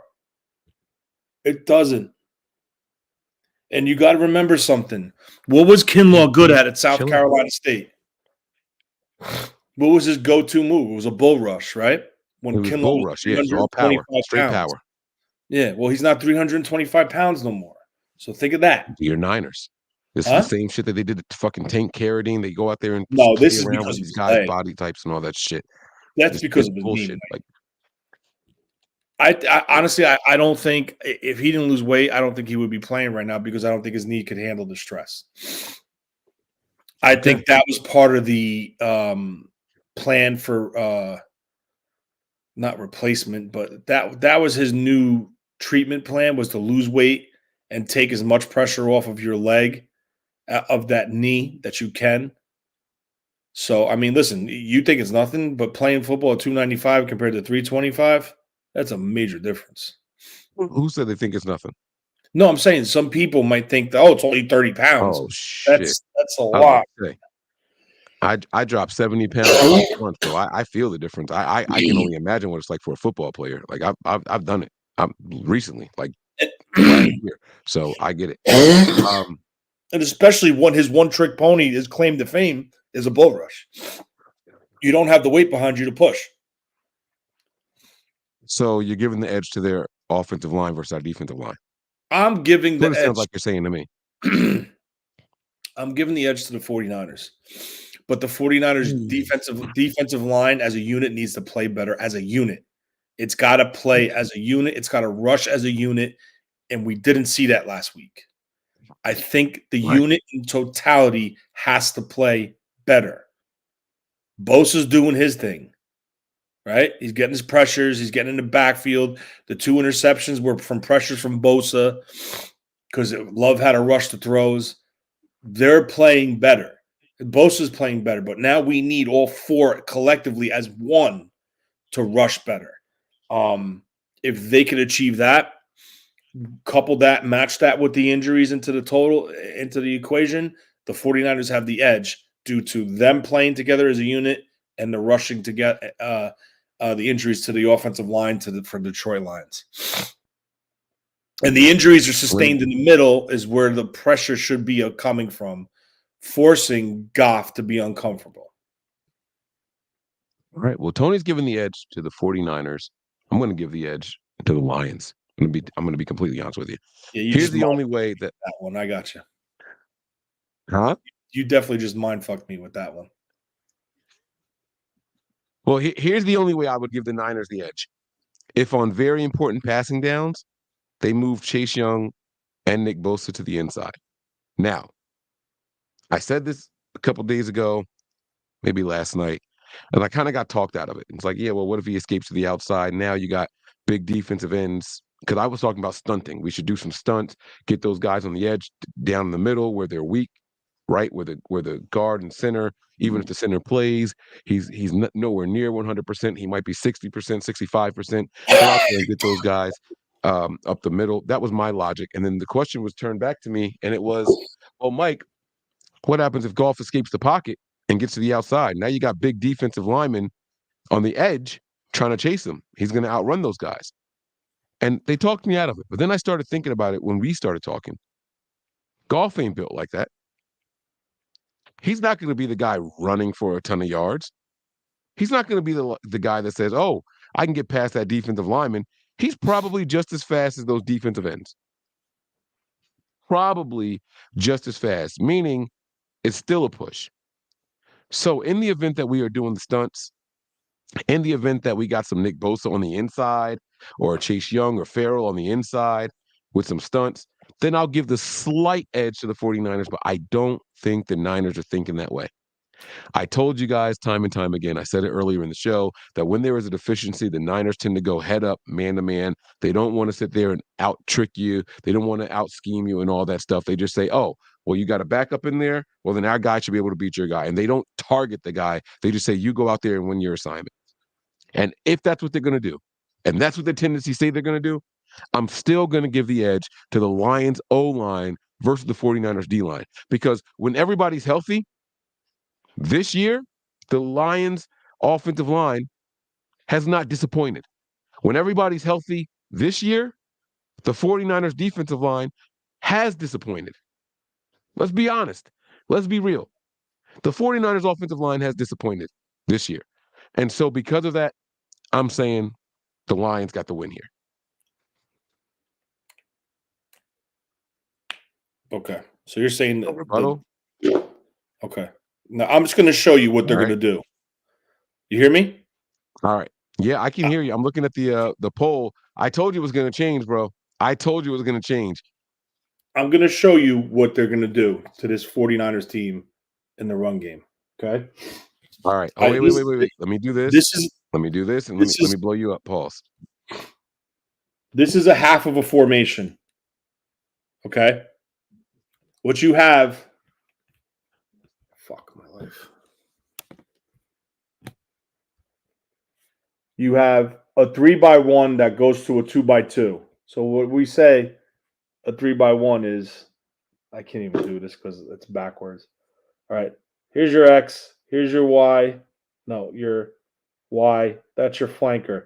Your flanker is going to motion across. Wait. Listen. So you can do this easier. I'm gonna talk you through what to do. All right. Put your board down real quick. Click your settings cog on the bottom of your screen. Mm-hmm. You see the settings cog? Click that. Yeah. Go to camera, and right under your camera selection is a box that says mirror my camera. Click that. Okay. You click it. Now X out of it. It says mirror my camera. You see that box? Yeah. All right. So that's it. All right. So.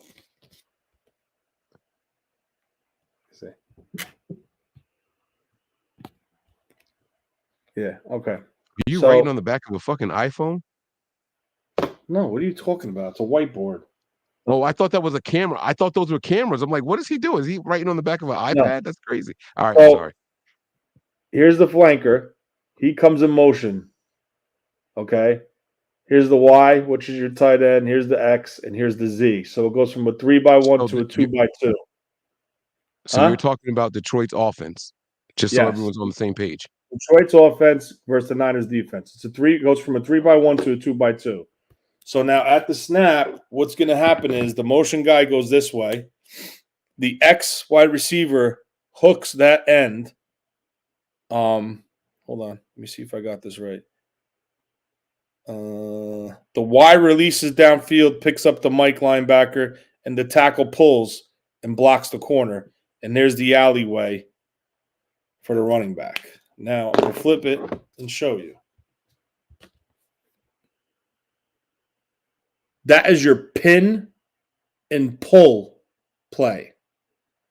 So your biggest, most athletic lineman, what the Niners do with Trent Williams, is Penei Sewell, who's pulling and blocking the smallest player on the line, the smallest player in the secondary, which is your corner. Your Y is picking up the scraping Mike linebacker. The flanker goes in motion. The tailback runs the seam, and the X wide receiver pins the end. So now it's one-on-one with the running back and the safety. If they can accomplish this, play in and play out, the Niners lose. I'll leave it at that.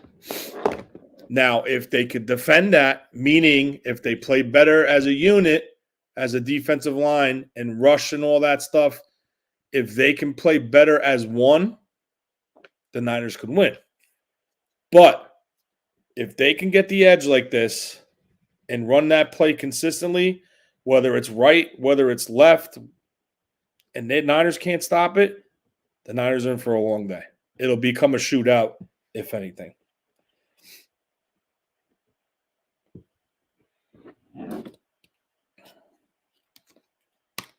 Kabish? Where'd you go, Mike? I guess I'm here by myself. I saw the no. You're good. You're good. I saw the pin plays being highlighted on I believe it was Dan Orlovsky. Maybe it wasn't Dan Orlovsky. It's from the 49ers playbook. Trent Williams does that. No. I get that, but they were talking about how people were pinning Chase Young in particular, using wide receivers. The Packers were doing that, pinning him with the wide receivers. And that, what you're saying is if they continue to do that, then they have an advantage, right? Yes. But if you're saying that that's your focus, if you're saying that because of 4 plays we saw Chase Young where it didn't work in his favor, we are amateur eyes compared to the quality control guys who dive deep into everything. You're saying that as an amateur eye guy with, no knowledge of game planning, you don't think they're going to be prepared for that? Who? I'm just saying, like, I just feel like that if we see it, if we can acknowledge it, the Niners gotta fucking know it too, bro. There's a different thing. There's a difference between seeing, acknowledging, adjusting, and executing. You could see it, you can know it, you can make an adjustment. If you don't execute it, the first 3 don't matter. Well, so the fuck what? I mean, if it's a wide open throw and you miss it, it's a good throw, it's a good play. But if you miss it, that's not a throw, it's a run, though. No. I'm not talking about that. I'm just saying, like, snap the ball and all 11 defenders fall down, and you got a guy streaking down the field wide open. If you don't execute, you don't execute. But that doesn't mean that you weren't prepared for it. It doesn't mean that that's what I've been saying almost all year. Stop being results based and look at the preparation, look at the play, look at the design. Right? The Niners are going to be prepared for this, is what I'm saying. That's what I'm saying. The Niners are going to be prepared for this. So if you're saying that the Niners are going to be prepared for it, and they just faced a Kyle Shanahan type offense that's proven that they've ran this before because Kyle runs it, and they knew it was coming, and they still couldn't stop it, and it was a 50-plus yard gain. Time out. No, there's no timeout because it's all factual. This is this Kyle Shanahan. I haven't seen a 49ers wide receiver take out a defensive end. What are you talking about? I've seen him chip and go. You've never seen Jawan Jennings clip. No. Jawan Jennings lays into somebody, but you just said you've never seen a wide receiver do it. Let me explain the difference. What I saw last Saturday was a wide receiver committed to taking out Chase Young, specifically Chase Young, where not only did they hit him, they stayed with him to stay in his way. I've seen Jawan Jennings run into somebody and keep going down the field to be an option to receive the ball. That's not what I saw in this Packers game. They committed him to making sure he stayed on Young and kept it moving. He was not an option to receive the ball. I haven't seen that. Now, maybe I'm wrong. And I don't watch film as closely as you do. You watch it with a different eye than I do. And I'm not afraid to say I'm wrong on this. I'm not afraid to say I'm wrong on this. I count that as what Jawan Jennings does is more of a chip, more of a distraction, a bump. You know what I'm saying? When they pinned these guys, they were on them and stayed on them. I haven't seen that before. Have you ever seen him pin Bosa? No. I've seen him chip Bosa. Now, this is what I'm trying to tell you. This is what I'm trying to tell you. Obviously, they study film and they see he's more vulnerable to it than Bosa is. So you go after your weakest link, you pin him, and that's it. Okay. Yeah. Okay, so we're talking about the individual player now. Now they're targeting a weakness in an individual, not a weakness in the scheme. It's a weakness in the individual. It's a weakness in their front four. But Farrell won't do that. No, that's why I'm saying because Chase Young is starting, they're attacking the weakness in the front four versus the run. I see what you're saying. Because he has a tendency not to play. He has a tendency to play undisciplined at times.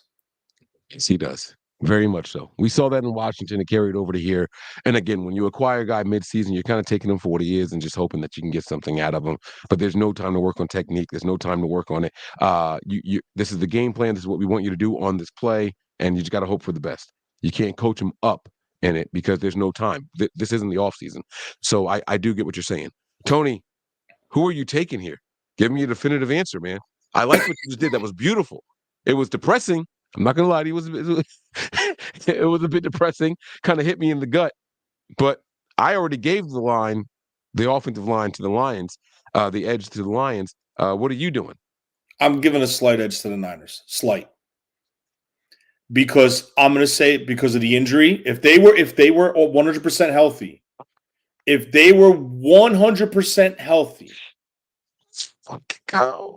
if they were 100% healthy, it's no slight edge to nothing. It's Detroit Lions hands down. They're the best offensive line in the league. With a bang up Ragnow, who's not guaranteed to play. Jackson is out. That's 2 of your 5 starters that are going to be out. That could be out. That one of them will be out. The other one might also be out. You're talking about continuity. You're talking about line checks. You're talking about protection calls. The mental aspect will dwindle a little bit. Now you got to worry about snap exchange, shotgun snaps. This is all going to be put into the totality of when you would do this evaluation. So with that being said, I give the slightest edge to the 49ers defensive line because this is the game with our multi-first-round pick defensive line and all these – well, Hargrave wasn't a first-round pick, but all these high-paid starters that we have on our front four, this is the game that they're going to have to come up and play the game of the year to really get Goff off that platform and take advantage of the situations. Fuck. So that's where I'm at. All right, so guys, Tony and I disagree on the first one right away, straight out the gate. Lions O-line, 49ers D-line. Tony is giving a slight edge to the 49ers D-line. I'm still giving it to the Lions offensive line, and I like what we're talking about already. This is going to be interesting. Here we go. Lions pass catchers versus 49ers secondary. You want to go first this time, or you want me to go first? God damn it, man. Well, I could start it off with this. If it's nervous. If it's the same Ambry Thomas as last week, edge lines. Fuck out of here. No way. No way. Not even close. Not even close. Not even close. He gave him almost 60 yards for free. Not even close. Not this week. He's not making. I hope you're right. You have never seen a single Niners player. Forget Ambry Thomas for a second. This year, you have not seen a single player come out and have back-to-back bad games making the same mistakes. I don't care who it is on this entire roster. I don't care who it is on this entire roster. What I saw last week versus a lesser wide receiver group that took full advantage of Ambry Thomas. You have Amon St. Brown. You have Williams. You have Khalif Raymond that come in some wide receiver sets. You have Reynolds. You have guys that can move.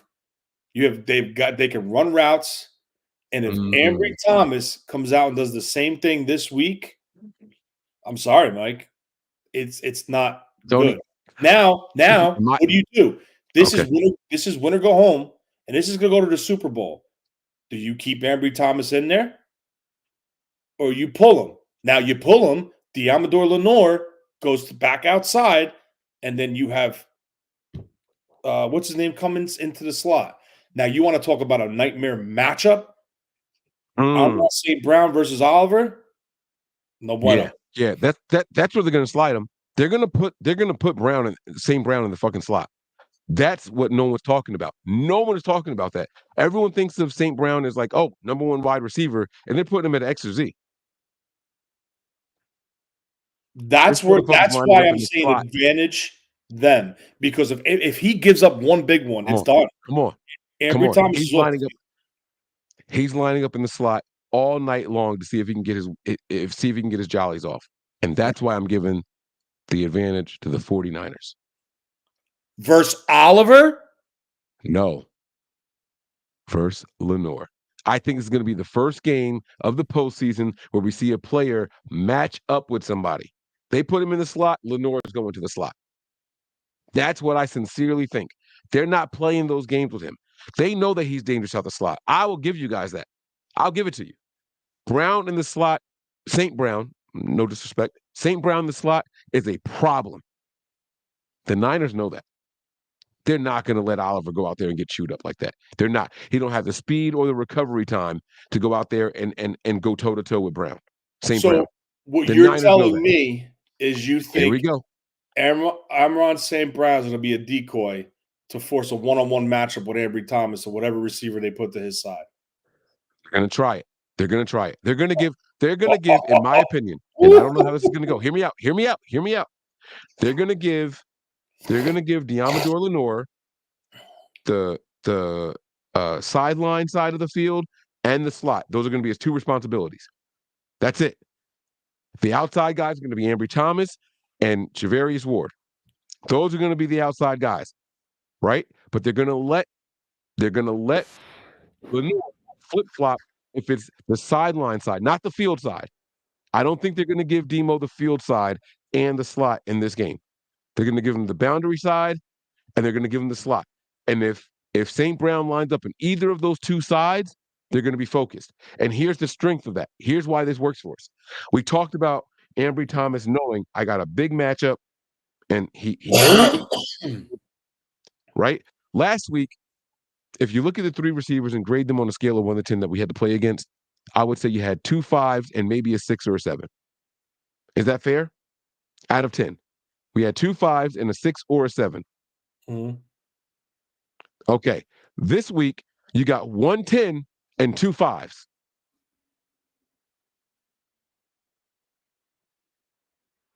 Okay. Yeah? Okay, so you're with me so far. Okay. So it's Thomas. If that 10 comes to your side, that's your guy. They might look to put him on you all night. Ambry Thomas is preparing for St. Brown all week long. Anything that's not him, you got the advantage. But he's going to be prepared for the number one guy on this offense. Right? Demo, they're going to try to put him in the slot. Maybe they try to put him on the boundary side. But if they put him on the field side, Thomas is ready. Advantage 49ers. Advantage 49ers, baby. I'm telling you that this is chess. We are beyond checkers. This is not a game of horse. It ain't that no more, bro. It's an oak. I don't know if you ever played in Oak in the Hood, bro, but you played at 21, and if you go over, you go back to 15. You got to be perfect in this joint. You make a basket, you get 2 points. You make a 3-pointer, you get 3, but then you got foul line shots afterward for 1 point each, and you got to get 21 on the head. Don't miss that free throw when you got 20. Don't miss that free throw when you got 20. This is advanced metrics right now. And I'm telling y'all, that's how I think this is going to play out. I don't know if it's true. I'm going to be looking for it. Tony's going to let me know if I'm wrong. I'm telling y'all, Lenore boundary, Lenore slot, field side is going to be Ambry Thomas. Javarius Ward is going to be on the opposite side. And I'm telling y'all, St. Brown's going to finish this game with like 5 receptions for 60 yards. Tops. Tops. That's with Demo Lenore on him. Absolutely. Out of the slot. So you just admitted that they're going to scheme and they're going to pick their poison and attack Ambry Thomas. They're going to try to. But a 5 ain't going to get Ambry Thomas this week. A 5 got Ambry Thomas last week. And he ain't going to get him this week. I'll tell you this. And you could record this. You could write the time that I'm telling you right now. If they put Josh Reynolds on him, Ambry Thomas has no chance. You want to know why? What about 5? Josh Reynolds could run. Josh Reynolds could high point a ball. And Ambry Thomas has no ball skills. Oh, my God. Tony's got ball skills. What are you talking about? It didn't look like it last week. Oh, again, there you go. I'm going off of last week, buddy. We're going off. All right, what fair. have you done for That's me fair. now? That's fair. That's fair. Yeah, he played well versus the Eagles. He played well versus the Cowboys. He didn't play well last week. Sorry. Very fair. And very fair. Again, I can't argue. The eye in the sky never lies. So don't think Detroit don't see that. They're going to put their biggest wide receiver. They're going to put their biggest and probably second or second fastest wide receiver on Ambry Thomas and say stop him. And if Ambry Thomas can't do it, then there's a big problem with that secondary because now they're going to start moving people. And when you move people, okay, that's what I'm nervous pushing, about. Man. So you're giving the slight edge to the Lions. I'm going to give the edge to the 49ers. I think that's 2 disagreements in a row. And I'm basing this straight off, and I'm not knocking the 49ers secondary. I'm basing off what we saw last week and how bad it was last week. Where if that was if this was a more experienced team and I think if Aaron Rodgers was on that team and they would have beat them. Like I think the Niners would have been knocked out last week. I do. Because they would have just kept going. Aaron Rodgers would have had a field day going after Ambry Thomas. I think that's what I just think because it's like a shark when you put blood in the water, they're going for it. Like they're going to keep going and going until they get what they want. And they would have pulled Ambry. If it was Aaron Rodgers in there who would have kept going after him, they'd have been like, no, we're not going to let you keep screwing this up. And that's what I'm saying. Because now if you pull him, nice with it. What is the corresponding move? No matter what, Detroit has the upper hand. You kick Lamore outside. Huh? That's not true. You still got Ward, Oliver, and Lenore. You don't have to have Ambry Thomas on the field. The slot guy's going to be the slower guy. Listen to what I'm saying. If you take Ambry Thomas off the field, Lenore immediately goes back outside because Oliver can't play outside. Oliver takes the slot. They go 3 wide. Oliver's forced into the slot. Now, what would you do if you were the Detroit Lions offensive coordinator? No, you said last week. You can't ask me about Detroit. These are 2 different conversations. No, you said last week. Let me re-say it. Okay, hear me out. If they go after Ambry and Ambry has one major big pass interference call right off the bat. Who is they? You're talking about Detroit. Detroit. That's what we're previewing, aren't we? We're not playing Green Bay again. Yeah, but you said if it was Aaron Rodgers, blah, blah, blah, blah, blah. And my response was if it was Detroit. With Jared Goff. Okay. If they trot Ambry Thomas on the field and they immediately go after him and they nail him for a 40-yard pass interference call, they pull him off the field. Now, Demo goes back outside. Oliver comes inside. If you are the Detroit Lions offensive coordinator, where are you putting St. Brown? You put him in the slot against Oliver. Game over. It's only game over. It's only game over if you don't go man to man, because the Niners have another option. Demo, you're on St. Brown. I don't care if he's in the slot or on the outside or which side of the field. You still have that option. And then you're going to have to rely. Listen to me. But then you're going to have to rely on Ambry Thomas playing whoever is not out there. They might try to motion somebody to Ambry Thomas' size. You're going to have to see the DBs switching sides of the field. That's all. You still Mike, have I just that told option. you they pulled Ambry Thomas. So Ambry Thomas is not in the field. They pulled him because he gave up a major.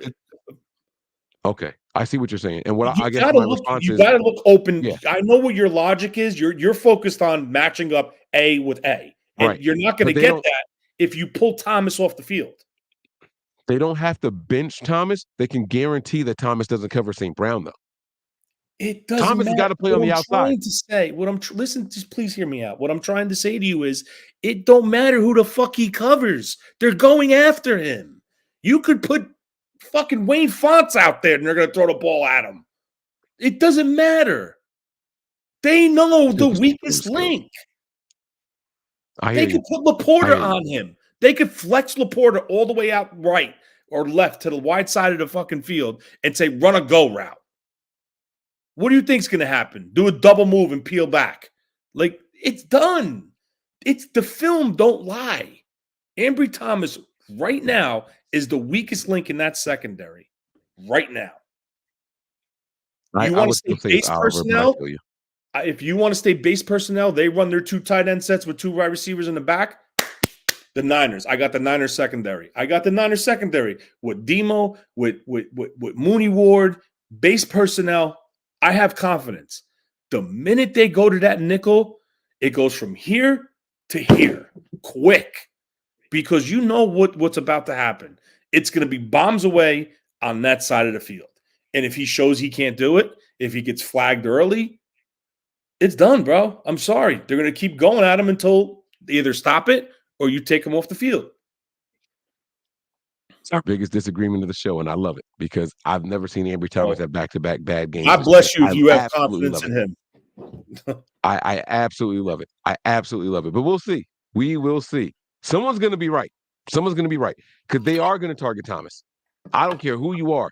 We talked about how the Lions' defense is unpredictable because they game plan based off of who they're going against, not their scheme. That offense is the same way. Dan Campbell doesn't call plays, but he will tell them, "Hey, this is what I want us to do in this situation. This is what I want us to do in this game. Let's go after this person. Let's go after that person. This guy is a liability. Let's see if we can take advantage of that." Dan Campbell has that much say. Now the offensive coordinators have to come up with a game plan based off of what he's saying. They're going to go after Thomas. What I'm saying is I haven't seen Thomas have 2 back-to-back bad games this season. I haven't seen a single corner have back-to-back bad games this season. They make adjustments. Like I said, I hope you're right because my confidence level in Ambry Thomas is not there. We got one more Lions starting team versus the 49ers defense, and this is going to be the rush game, the run game, okay? Lions rush versus the 49ers rush defense here. This is where we're going to talk about Montgomery, and we're going to talk about Gibbs versus the 49ers run defense. Who has the advantage in this situation, Tony? The Lions run offense versus the Niners run defense?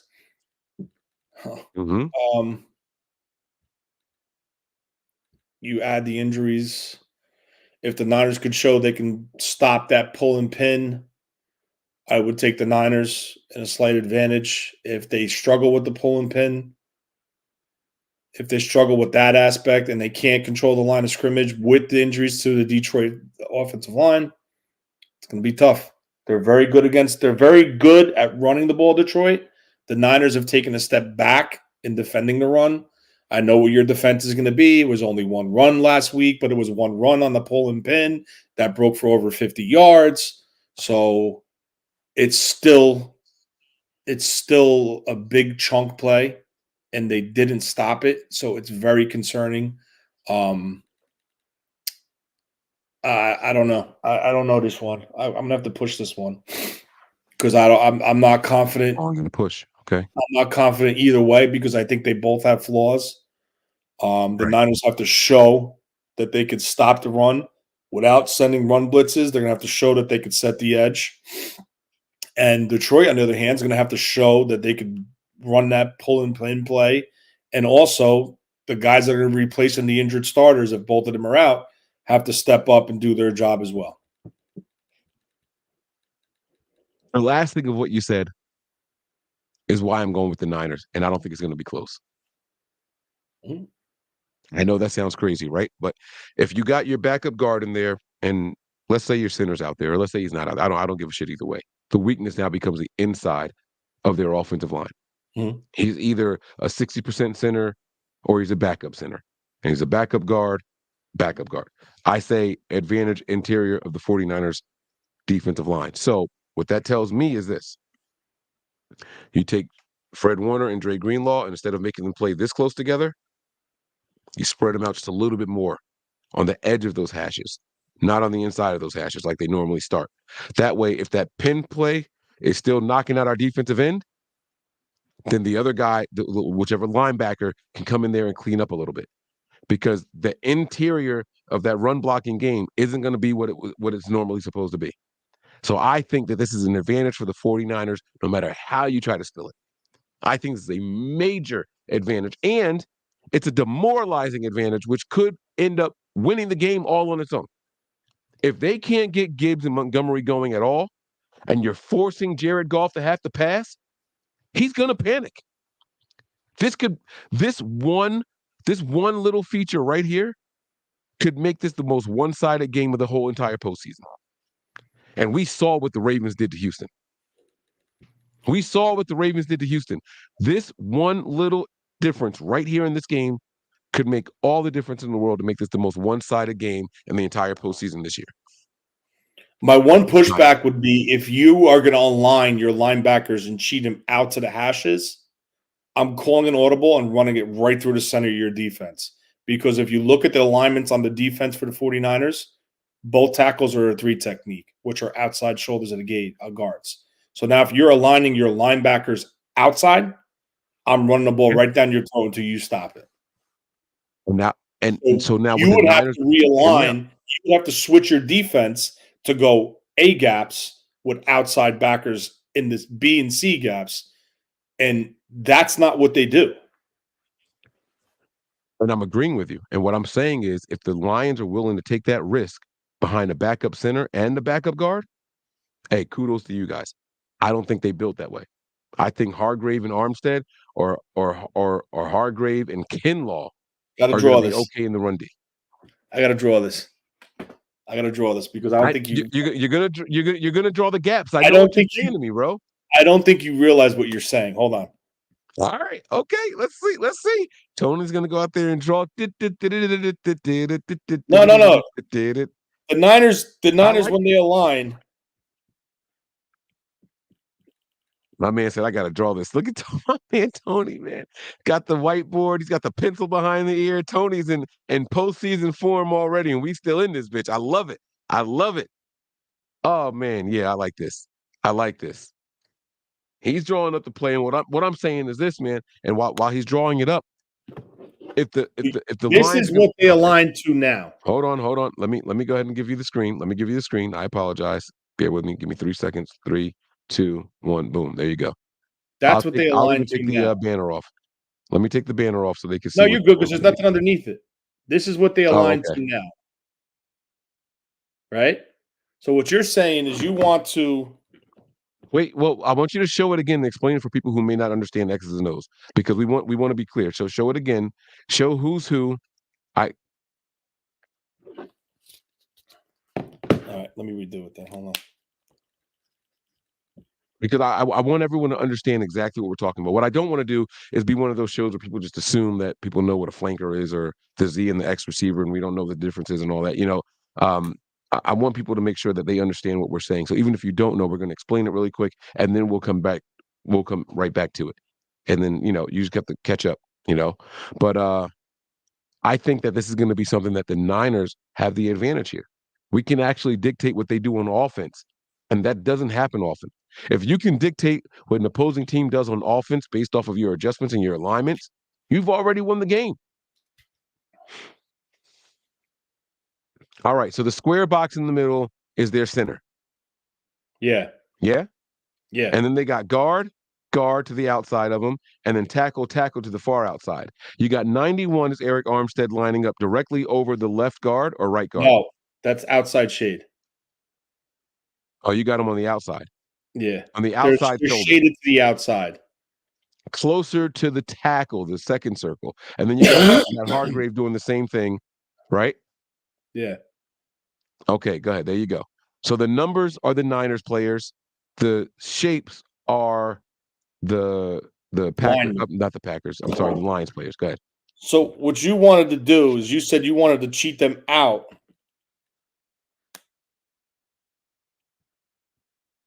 And dare them to run behind that beat up center and that beat up guard. Yeah. Or the backup guard and backup I'm center. writing this Yep. upside down, so it might not be good. So you want to cheat them out like that? Yep. But now wait. Before you pull it down, here's my question. Why can't Armstead and Hargrave bump in a little bit and take the other gap? So you basically What's what you stopping want that to from do happening? is you want to realign the whole defense because that's what you would Why need. not? If that's where the weaknesses are, I why can't not? do that. I'm not the coach. That's up to them. So you But, would no, have I'm to, saying why. you would have to go this way.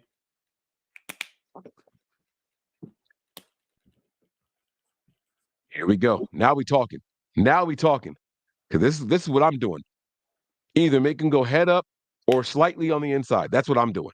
So this is what you would have to do. Boom. Now beat us.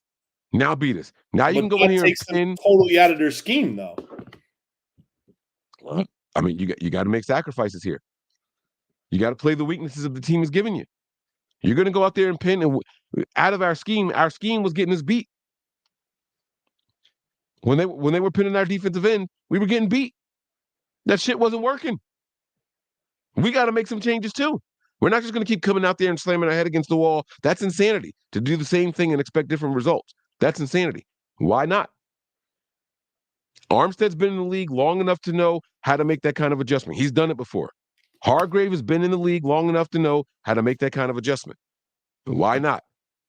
And I trust the athleticism of Greenlaw and Warner enough to compensate if they decide that they're going to pin that defensive end on that right side.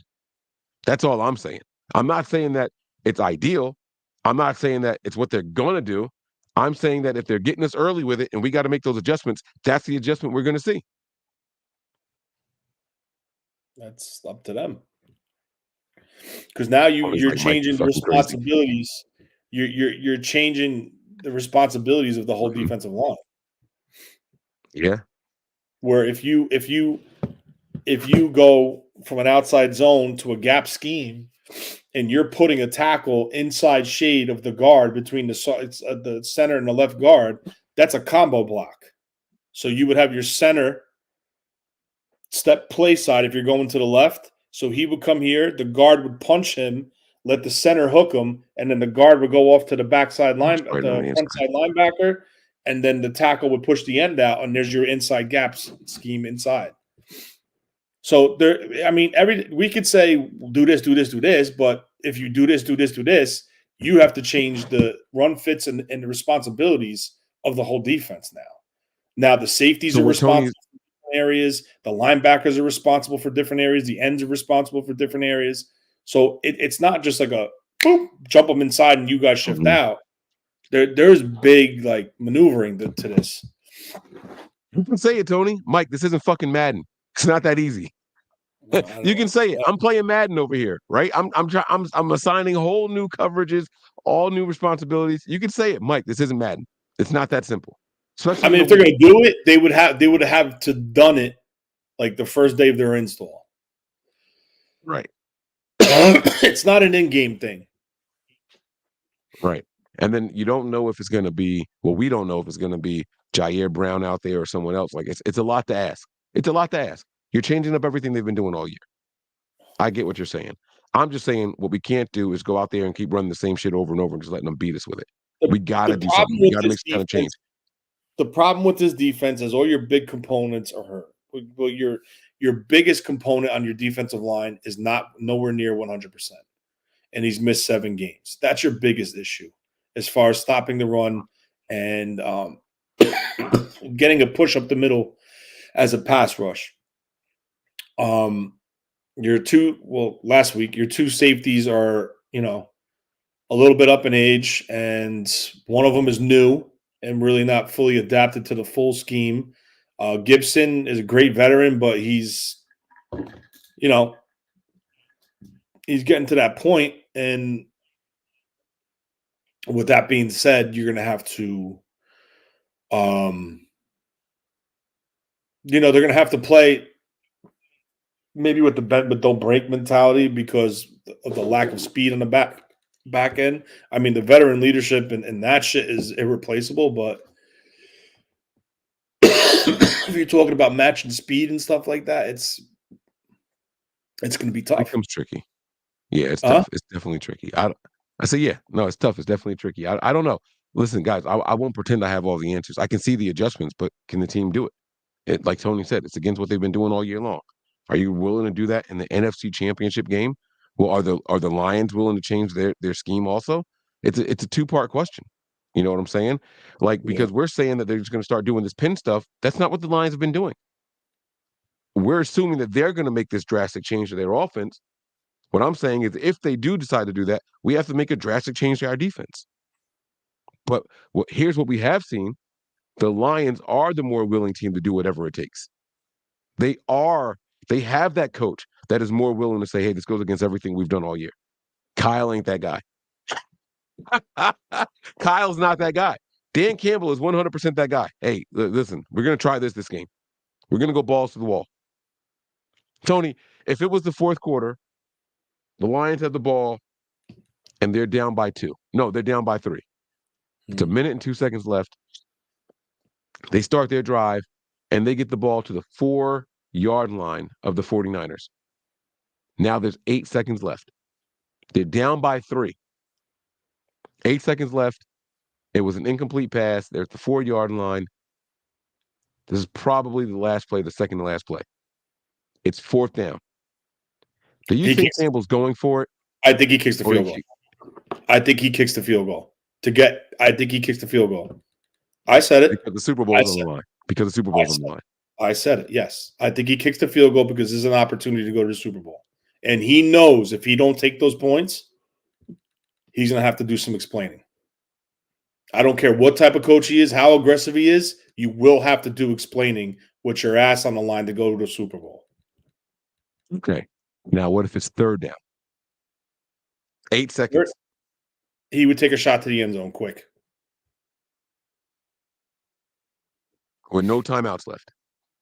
Shot to the end zone quick. You're on the what yard line? 4. You spread them out, run the formation. You watch the clock as the quarterback. You get your eye on that clock, and you count in your head. And nothing there, you sail it out of the end zone.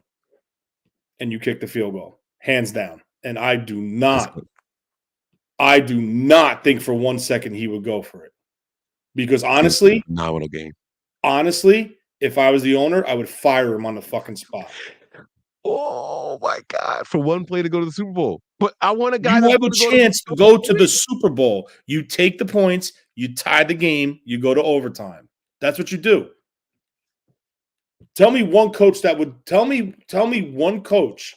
Don't say Dan Campbell. One coach in that situation that's been in the NFL that would not do. Would Mike Holmgren do it? No, but Ron Rivera would. I don't think so. His name is Riverboat Ron. What? To go to the Super Bowl? Yeah. Oh, yeah. Oh, yeah. Guys, we made it this far. We were the underdogs too. You're a 7-point dog in this situation, and we got a chance right here to go get it all. And you are a tie away, a field goal from tying you to go to overtime to win the game and go to the Super Bowl. You go for it here with no timeouts. The tie doesn't guarantee you go to the Super Bowl. The tie just means extra time. That's all the tie means. And now if you don't take the opportunity to get extra time to continue playing and you throw a pass and it's dropped or you're sacked, and if there's a missed fumble, if there's a missed snap and the ball hits the ground, you lose the game and you're going out on that? Come on, bro. Don't. I know the way you think. I like what you're saying. Don't do that. I like what you're saying. Don't do that. Because I promise you this. If Kyle Shanahan ever did that, Jed York, I'll tell you this. If Eddie DeBartolo owned this team and Kyle Shanahan did that, he would kick his ass right out of that fucking stadium. for a chance to go to the Super Bowl. And I will put money on that. This man almost fired Bill Walsh twice. Okay? Yeah. You don't do listen, if it's a chance to go to the playoffs, if it's something like that, you take the shot. To go to the Super Bowl? No. Right. So listen, we got to do this exercise a little quick. I don't want to take up too much more of your time. We've already been on for almost 2.5 hours. I did not think I'm this show off was going to be tomorrow. that long. Huh? I'm off tomorrow. I'm sleeping in. Yeah. I'm so that's why you're in rare form. Okay, you're drawing shit up. I should have known. Okay, all right. I got to go into work early. I got to go buy everybody lunch. I got 20 drivers plus some people in the warehouse I got to get lunch for, or breakfast for. So I got an early day, but it's all good. I'm not rushing anything. All right, we're going to do the same exact thing. Which group has the edge? But now we're going to do it with the 49ers offensive players versus the Detroit Lions defensive players. All right, so we're going to start it off from the beginning here. I don't know if we're going to get into as much depth as we got into with the Lions because the Lions are the unknown. Let's be very clear. I think we know what our team is going to try to do. I think that kind of makes me nervous because the fact that the Lions have all this unexpected twists and turns under their belt, that might give them some sort of slight advantage. It might. That all by itself might give them some sort of slight advantage. And the fact that we might go through this quickly means that we think we know the team, which means that the Lions probably know our tendencies as well. I don't know. Here we go. 49ers offensive line versus Detroit Lions defensive line. Who has the edge?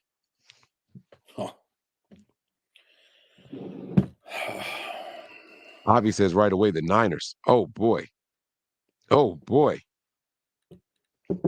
Hutchinson's out there. Talked to y'all about Akeem earlier. 3-4. Don't mean those outside linebackers ain't coming in also. Come on, Tony. I'm gonna go. And this is just like unit versus unit, no scheme involved. Like us five. Are you including the outside linebackers? No. Oh, okay. All right, that's fine. I know where you're going. Okay. Us five versus you four. You give it to the Niners. I give it to the Niners because scheme is a factor. If you could control Aaron Donald, if he proves that he could scheme Aaron Donald out of a game, not out of a game, but slow his aggression and use his aggression against him, I mean, it's going to be tough with Hutchinson because it's a really, really, really, really favorable matchup for the Lions. I actually got them listed as a 3-4. I mean, a 4-3. They are 4-3. Yeah. I've been saying 3-4 all night. I've been saying 3-4 all night long. I think if they do it that way, I mean, it's a nightmare matchup for the right side right there. But I do think if Kyle could scheme it, I think he could slow down Hutchinson. He can't completely stop him. And if they go quick, they get the ball out. I mean, the best way to slow him down is you start running the ball right at him. It'll stop him from just pinning his ears back and taking the outside shoulder and going up the field. But if they can't run the ball, which I mean, I think they can. I'm pretty sure they will be able to run the ball. But if they could slow him down and make him think instead of react, I think the Niners have the edge in that category. Now, if they had Can I ask you a question? What? What side do you line Hutchinson up on? Hutchinson lines up on the right tackle, so always. But do you try to move him in this game to neutralize Trent Williams, or do you just because if that's the case, the Niners are going to have a very, very favorable matchup here, and it's going to be left side all day. And you put Kittle on the left and Aaron Banks on the left with Trent Williams. We're running left all fucking game long, and I'm not trying to be funny at all. That's what I said as far as scheme. You scheme him out of the play, so you would run away from him. So with that being said, or you take his aggression and you run right outside of him. We get back to the outside shit.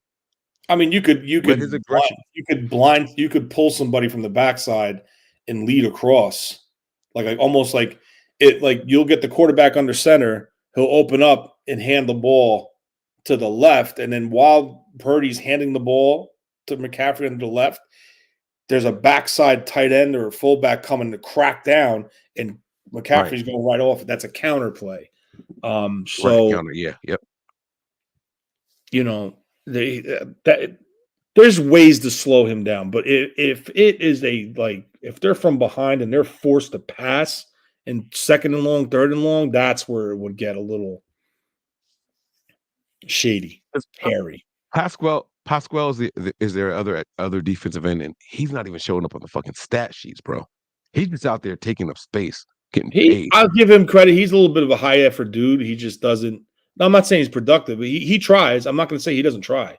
He's a high effort dude, but he just doesn't have that skill set to be what they are looking for opposite of Hutchinson. Yeah, he's a rough guy. He's got 1 sack on the season. I apologize. One sack on the season. He'll fight you. He'll try. It's not like he gives up. He hustles. That is a serious mismatch that I haven't heard any Niner fan talking about at all. Like that's a serious mismatch. You're gonna leave that guy over Trent Williams. Trent Williams is gonna dog walk this dude. When the game gets tight, that's the other thing. Now you could slide your protection to the right. Exactly. And leave Trent over there. Yeah. Oh man, we're gonna dog walk these dudes. I'm giving. But you got to watch because they love blitzing. They love blitzing off the edge with safeties. So a Minifu or Branch. So if the Niners show slot, huh? They love blitzing out the slot too. Yeah, that's what I just said. So they love blitzing off the edge out of the slot. So if they slide the protection to the right, that's a one-on-one for Pascal. He's gonna have to make a decision inside or out. So usually how it goes is you take your threat is the first man closest to the quarterback. So he would pitch inside and then have to try to punch outside. But the thing is, if they have a head start, they're going to get to Purdy a lot faster than Trent can get off of Pascal to him, to Branch or and I've seen them do double blitzes where they come right off the side, or they'll walk Anzalone over and send Branch and Anzalone this way. I mean, they're aggressive. They're very aggressive. Their front seven, but I'm just going to be honest with you. When you play aggressive versus this type of offense, if you're not getting home, you're going to expose yourself to big chunk plays. But the problem is, if they're getting home now, that's where the issue is. Oh my God! Yeah. This is going to be. Oh man, we're going to dog walk these guys. Oh my God! Oh, this matchup right here gets me so excited. Listen, I'm giving it to the Niners. I'm not going to beat around the bush at all. I'm giving this to the Niners. I trust the My Niners. biggest fear is that matchup. That second, third, and long, if they're playing from behind, that's not a good matchup. It is if we're going left. You roll Purdy to the left. Just play everything on that side of the field. I mean, you could, but you can't become one-dimensional. Like you can't become one-dimensional where you're rolling and you're cutting your field in half and making high-low reads, especially with Chauncey Gardner-Johnson back there. The guy is just he's a ball hawk and he reads. I think that honestly, where you got to watch is I think he's going to have legit free reign this week. I think they sit next. I think they go 2 linebackers and put him on the field and give him free reign. I really do, because he's a difference maker, and that is the difference between last year's Philly defense with him on the field and with somebody like Darby or the other guy that they had, Maddox. That's the difference between, I think, Philly's defense missing that piece. That ball hawking, like big play corner / safety who could play the run, who could cover. He could cover inside, outside. He could play all over the field. Brock Purdy has to keep his eye on him. Wherever he is, he has to know where the hell he's at. He's going to be locked in. I'm giving this one right here to the 49ers offensive line. And it's not close. It's not close. And that's no disrespect to Hutchinson, but I've seen for Kyle Shanahan just neutral. If we're going up against a team that has one good lineman, Kyle eliminates that guy and frustrates him all game long. All game long. Hutch is in for a long game. We got his number. I think the first 2 drives, all the runs are going to be to the right. Maybe one just to see if we tried to do it, what it would look like. All the runs are going to be to the right. All the throws are going to be over his head. everything's going to be to the right side of the field just to get a feel for worst case scenario. Kyle's going to go out there and test the worst case scenario immediately. Oh man, they better have some success, because if they don't have success on those first 2 drives, when I say they, if the Lions don't have success on the opening 2 drives, we're going to rout that team. All right, let me stop. All right, here we go. So you're giving the edge to who? Just to be clear on the record, final answer? Niners. To the Niners. Oh, yeah. Okay, here we go. 49ers pass catchers versus that Lions secondary. Oh, Niners. Come on, man. There's Come nothing. on, man. They're giving up damn near 400 yards a game in this postseason. Are you kidding me? We got the best check down weapon in the entire NFL.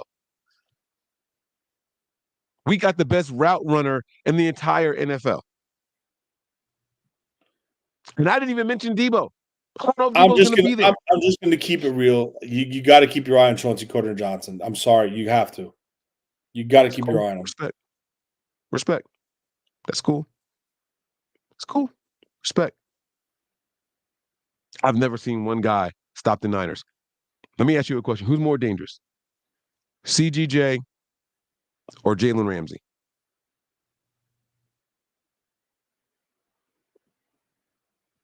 For some reason, I want to say Jalen Ramsey, but for some strange reason, Chauncey plays. He plays the Niners. He was tough versus the Niners. I mean, granted, they didn't have a quarterback, so. Yeah, I'm about to say, come on now, bro. It's not only just versus the Niners, but he's a good ball hawking piece, bro. He's always like around the ball, the guy. Like for some strange reason, I think he's a mental case. He's a little bit of a health case, but that's why no one wants to give him a big deal. But I think he's a great ball player. I mean, I would go Ramsey, I guess.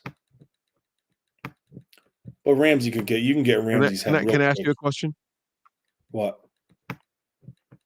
When you have a guy, God dang it. I'm sorry, excuse me.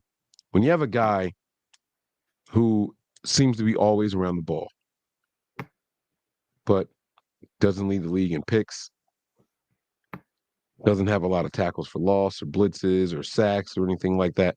When you have a guy out there like that, is it fair to say that maybe teams are targeting him and that's why he's constantly around the ball? Would you say that's fair?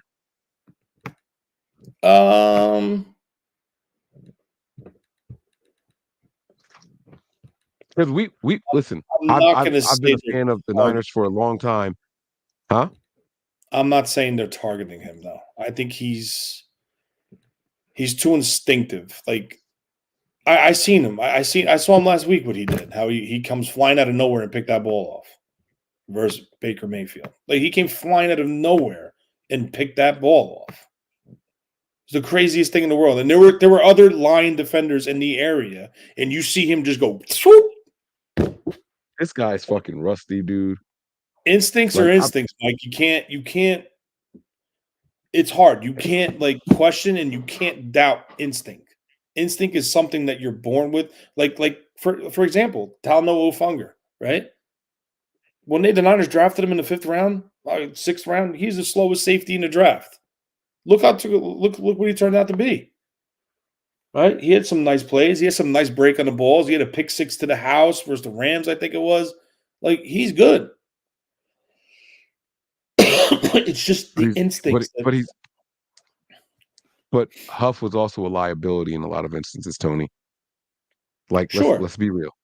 Let's be real. I'm not saying that he wasn't. What I'm saying is he has instincts where he makes big plays in bigger games or big points of games. Like that pick 6 that we did with the Rams, that was in the 3rd or 4th quarter. And it blew up. It gave the Niners a comfortable lead. I'm just saying, counting the postseason, this guy's played in 5 games this year.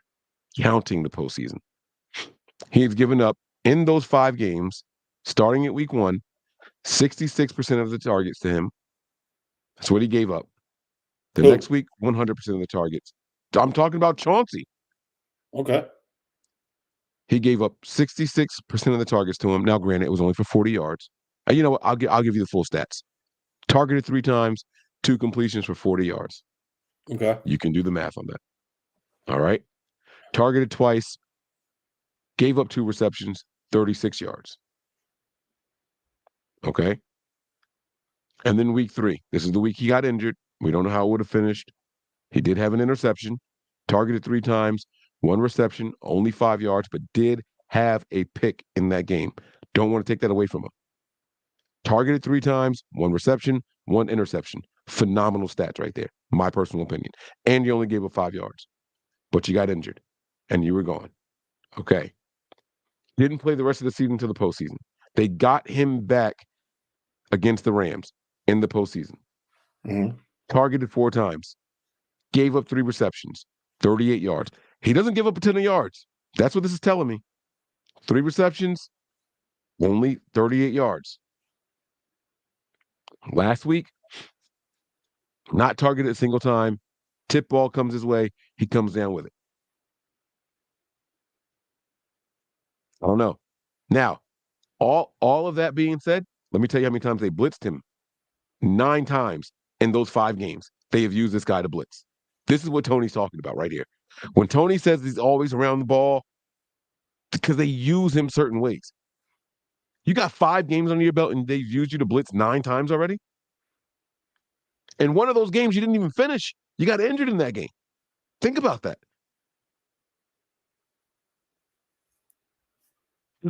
You know what they say about teams that blitz a lot? They're leaving themselves exposed. His team does blitz. And I don't think it's a coincidence that giving up all those yards in that secondary. I'm taking the Niners pass catchers versus that Lions secondary all day, every day, and 3 times on Sunday. I am too, but I'm just saying, just keep your eye on him because he will be floating around there somewhere, whether he's coming off the edge, whether he's sitting in the zone, whether he sees something on the opposite side of the field and he breaks because he sees Purdy throwing with anticipation. Like, you will hear his name. There's no doubt about it. You're gonna, and on top of it all, the off the field riff, the Twitter exchange, the social media exchange with him and Debo. So he's going to be coming. He's going to be looking to do something. So it's somebody you serious in that secondary you have to keep your eye on. Brock, and I know what Kyle's going to do. I think honestly, I wouldn't be surprised if Kyle goes after him right off the bat. Yep. Or just tries to put him in a blender and spin him. I really don't, but I'm telling you, he's going to do it.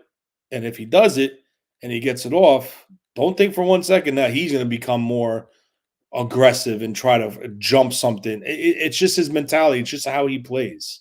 He's an over-aggressive safety who takes a ton of chances. I like it. All right, let's keep this thing moving here. We got to try to wrap this up here. We got the 49ers rush against the Lions rush defense.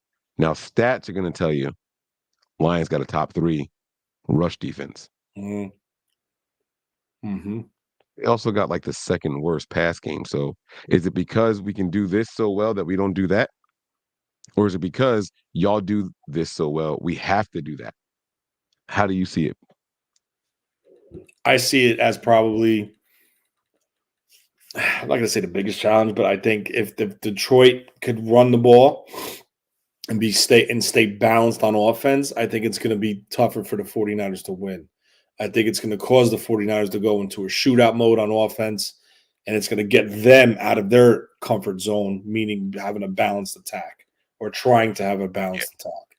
So I think with that being said, if they could get that ground game steaming, I think the Niners on offense might have to adjust their game plan a little bit and become more aggressive throwing.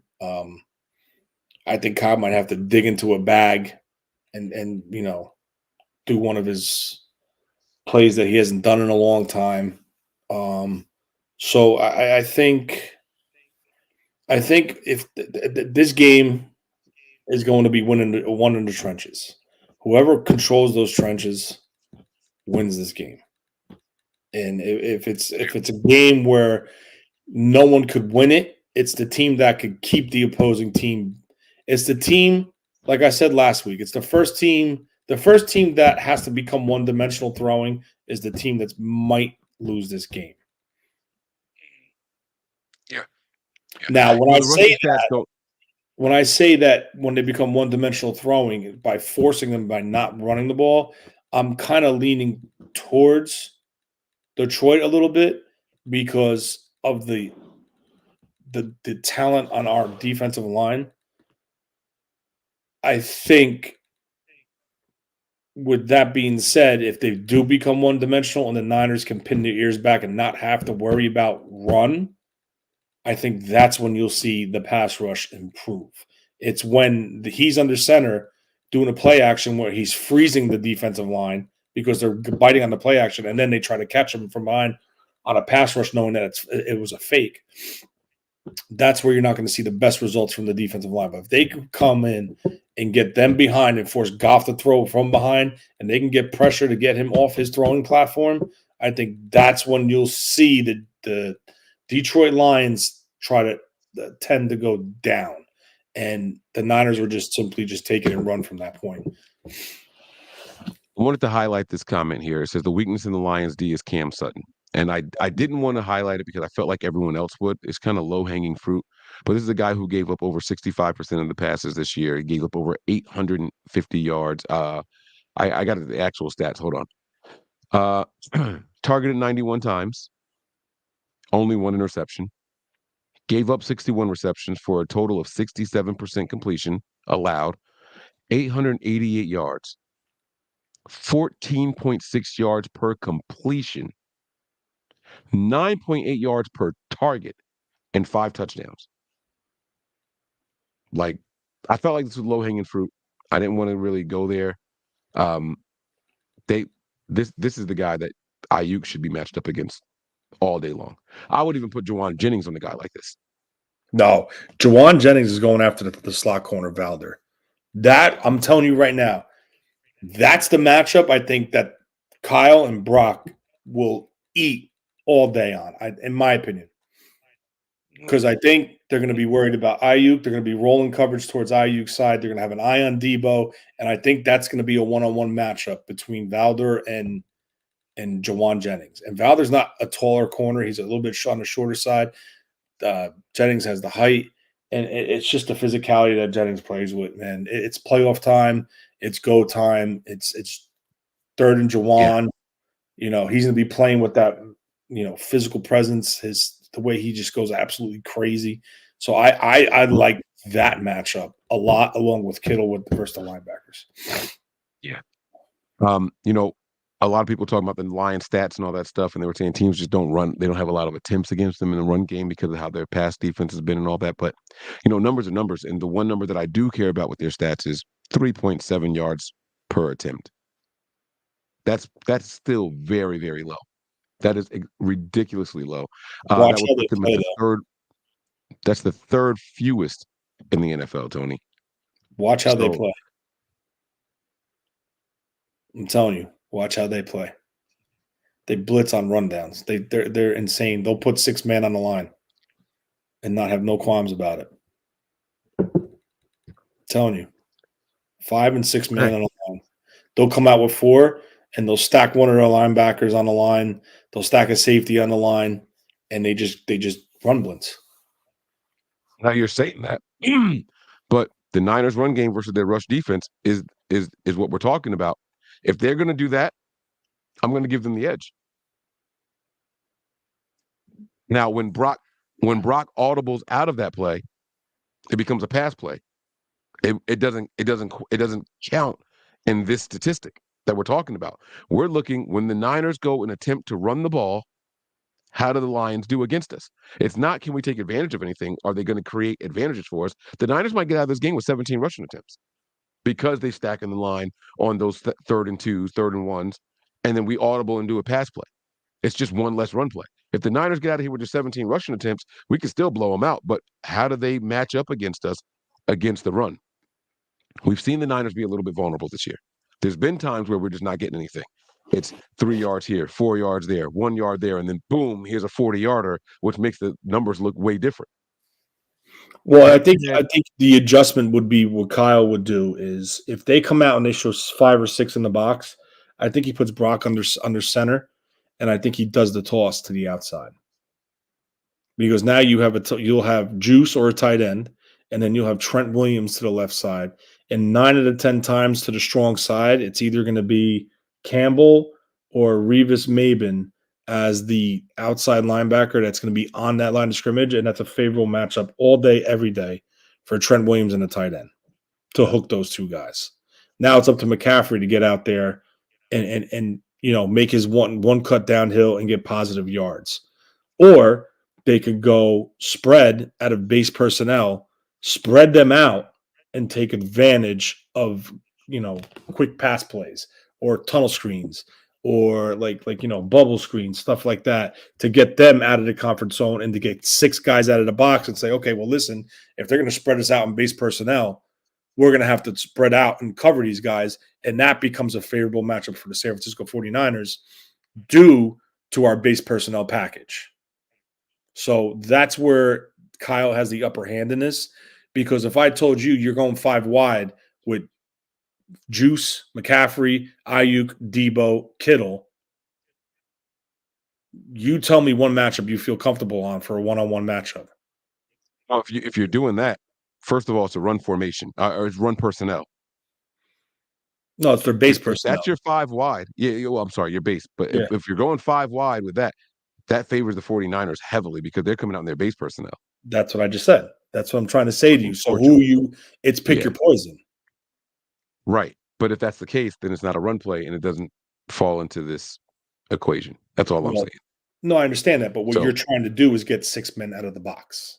Okay. It's hard to run when you have 5 blockers versus 6. So what you do is you come out in 21 personnel, whether it's I formation, offset right, offset left, split, whatever you want to do, shotgun, and you see it, you can to a play, everyone spreads out, goes to the line of scrimmage, and then you spread them out, forcing them to say, oh shit, listen, no matter what, we're going to have to be alert to this because they could run and they could pass. Absolutely. The same alignment. So now, does he come out and maybe go to a big nickel? Or does he come out and stay in his base and says, I like my 3 linebackers, I'm sticking with this coverage, I'm sticking with this package?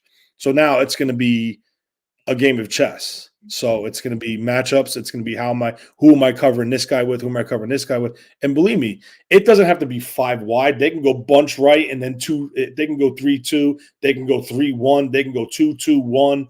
They could do whatever they want, but they could essentially run a fake and send 5 out into a pattern. And meanwhile, you have 2 outside blitzers coming up the field thinking it's a run.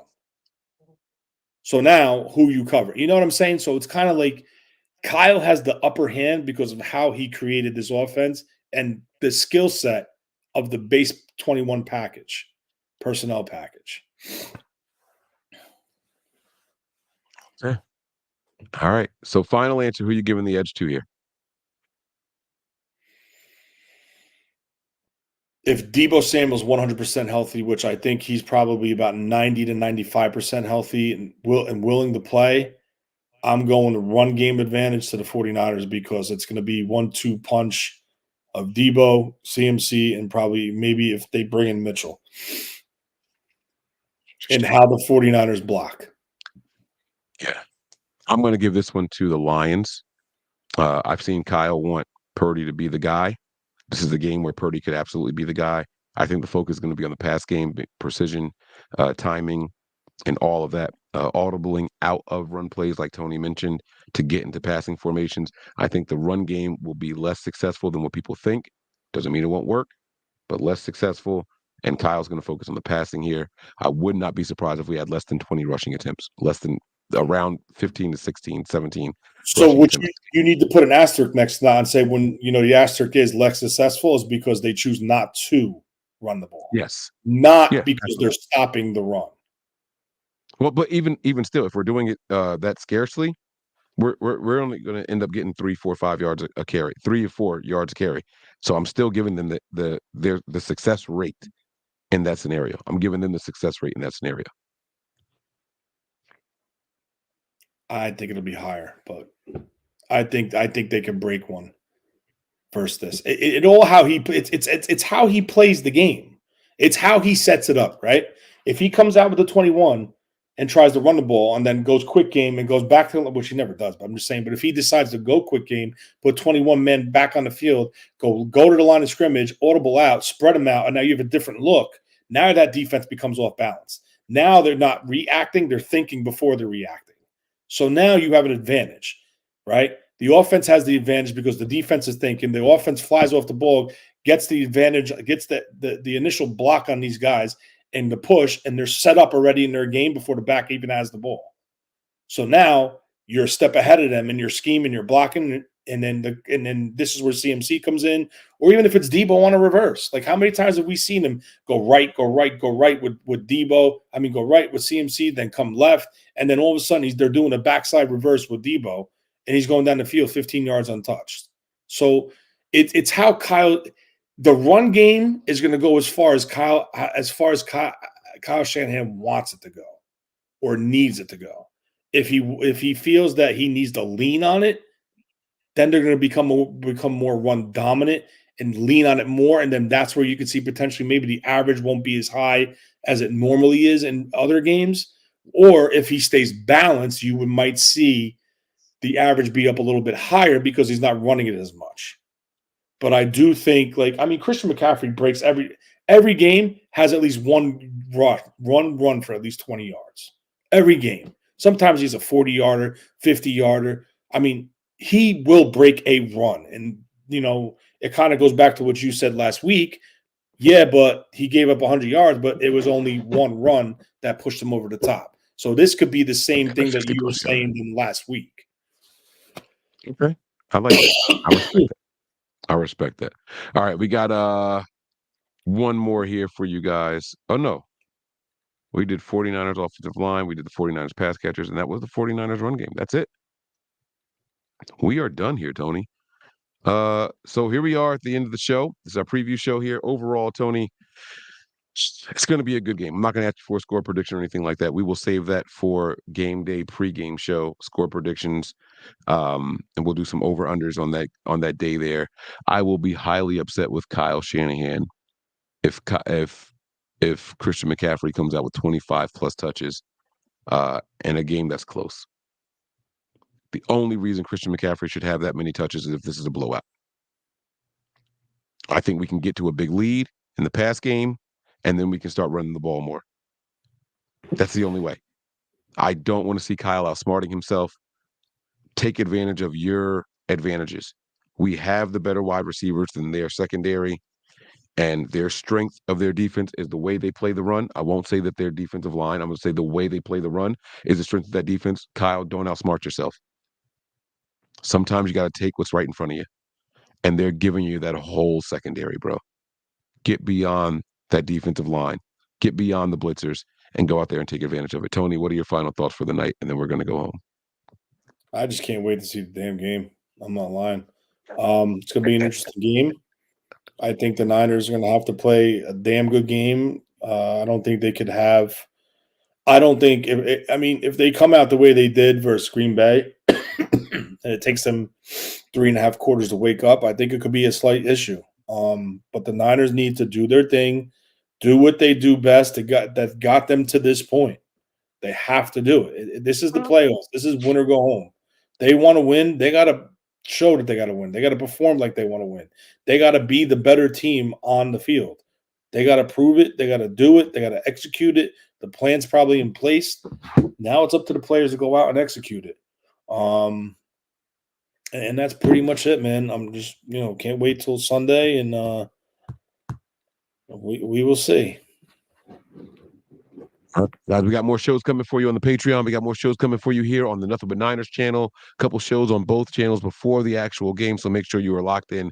Get there if you're not there already. Patreon.com/NB9ERS. That is the place to be. Make sure you guys go over there, have a lot of fun. Subscribe, tell somebody else to join the Patreon community so you guys can be a part of our Patreonians. All right. If you guys are looking for some merch, don't forget that we do have some pieces out there. Not all the pieces that we want, but we do have some pieces of merch out there right now. The league has to deal with us. Don't be the last person to get the shirt. All right. They got to deal with us, guys. Head on over to the YouTube page, click the shop tab at the top of the screen, and you will be able to go out there and get some of your Nothing But Niners merchandise. I got to go out there and get some so I can show y'all what it looks like. They got to deal with us. I got your back. All of the positive things that we promote here on the show. Guys, it's great. It is absolutely great. All right. I'm going to talk to y'all soon. We know how we're going to do it. Or we know how we want to do it. We know how we want it to go. But we will see. Tony, let's go home, man. Prepare for glory. Anticipate pain. But always remain faithful. See y'all soon. Peace. We all gas, no brakes, pumped up, no fakes. We spinning, we winning, we high stakes. We never miss, we all makes. Look at us dudes trying to prove, bringing you news with nothing to lose. Mike, Nick, Tony, Wayne, Method Man, we bring the pain. Hey. See, I'ma confess it. We under the pressure. If you looking to find us, we them nothing but Niners. Niners. We nothing but Niners. We nothing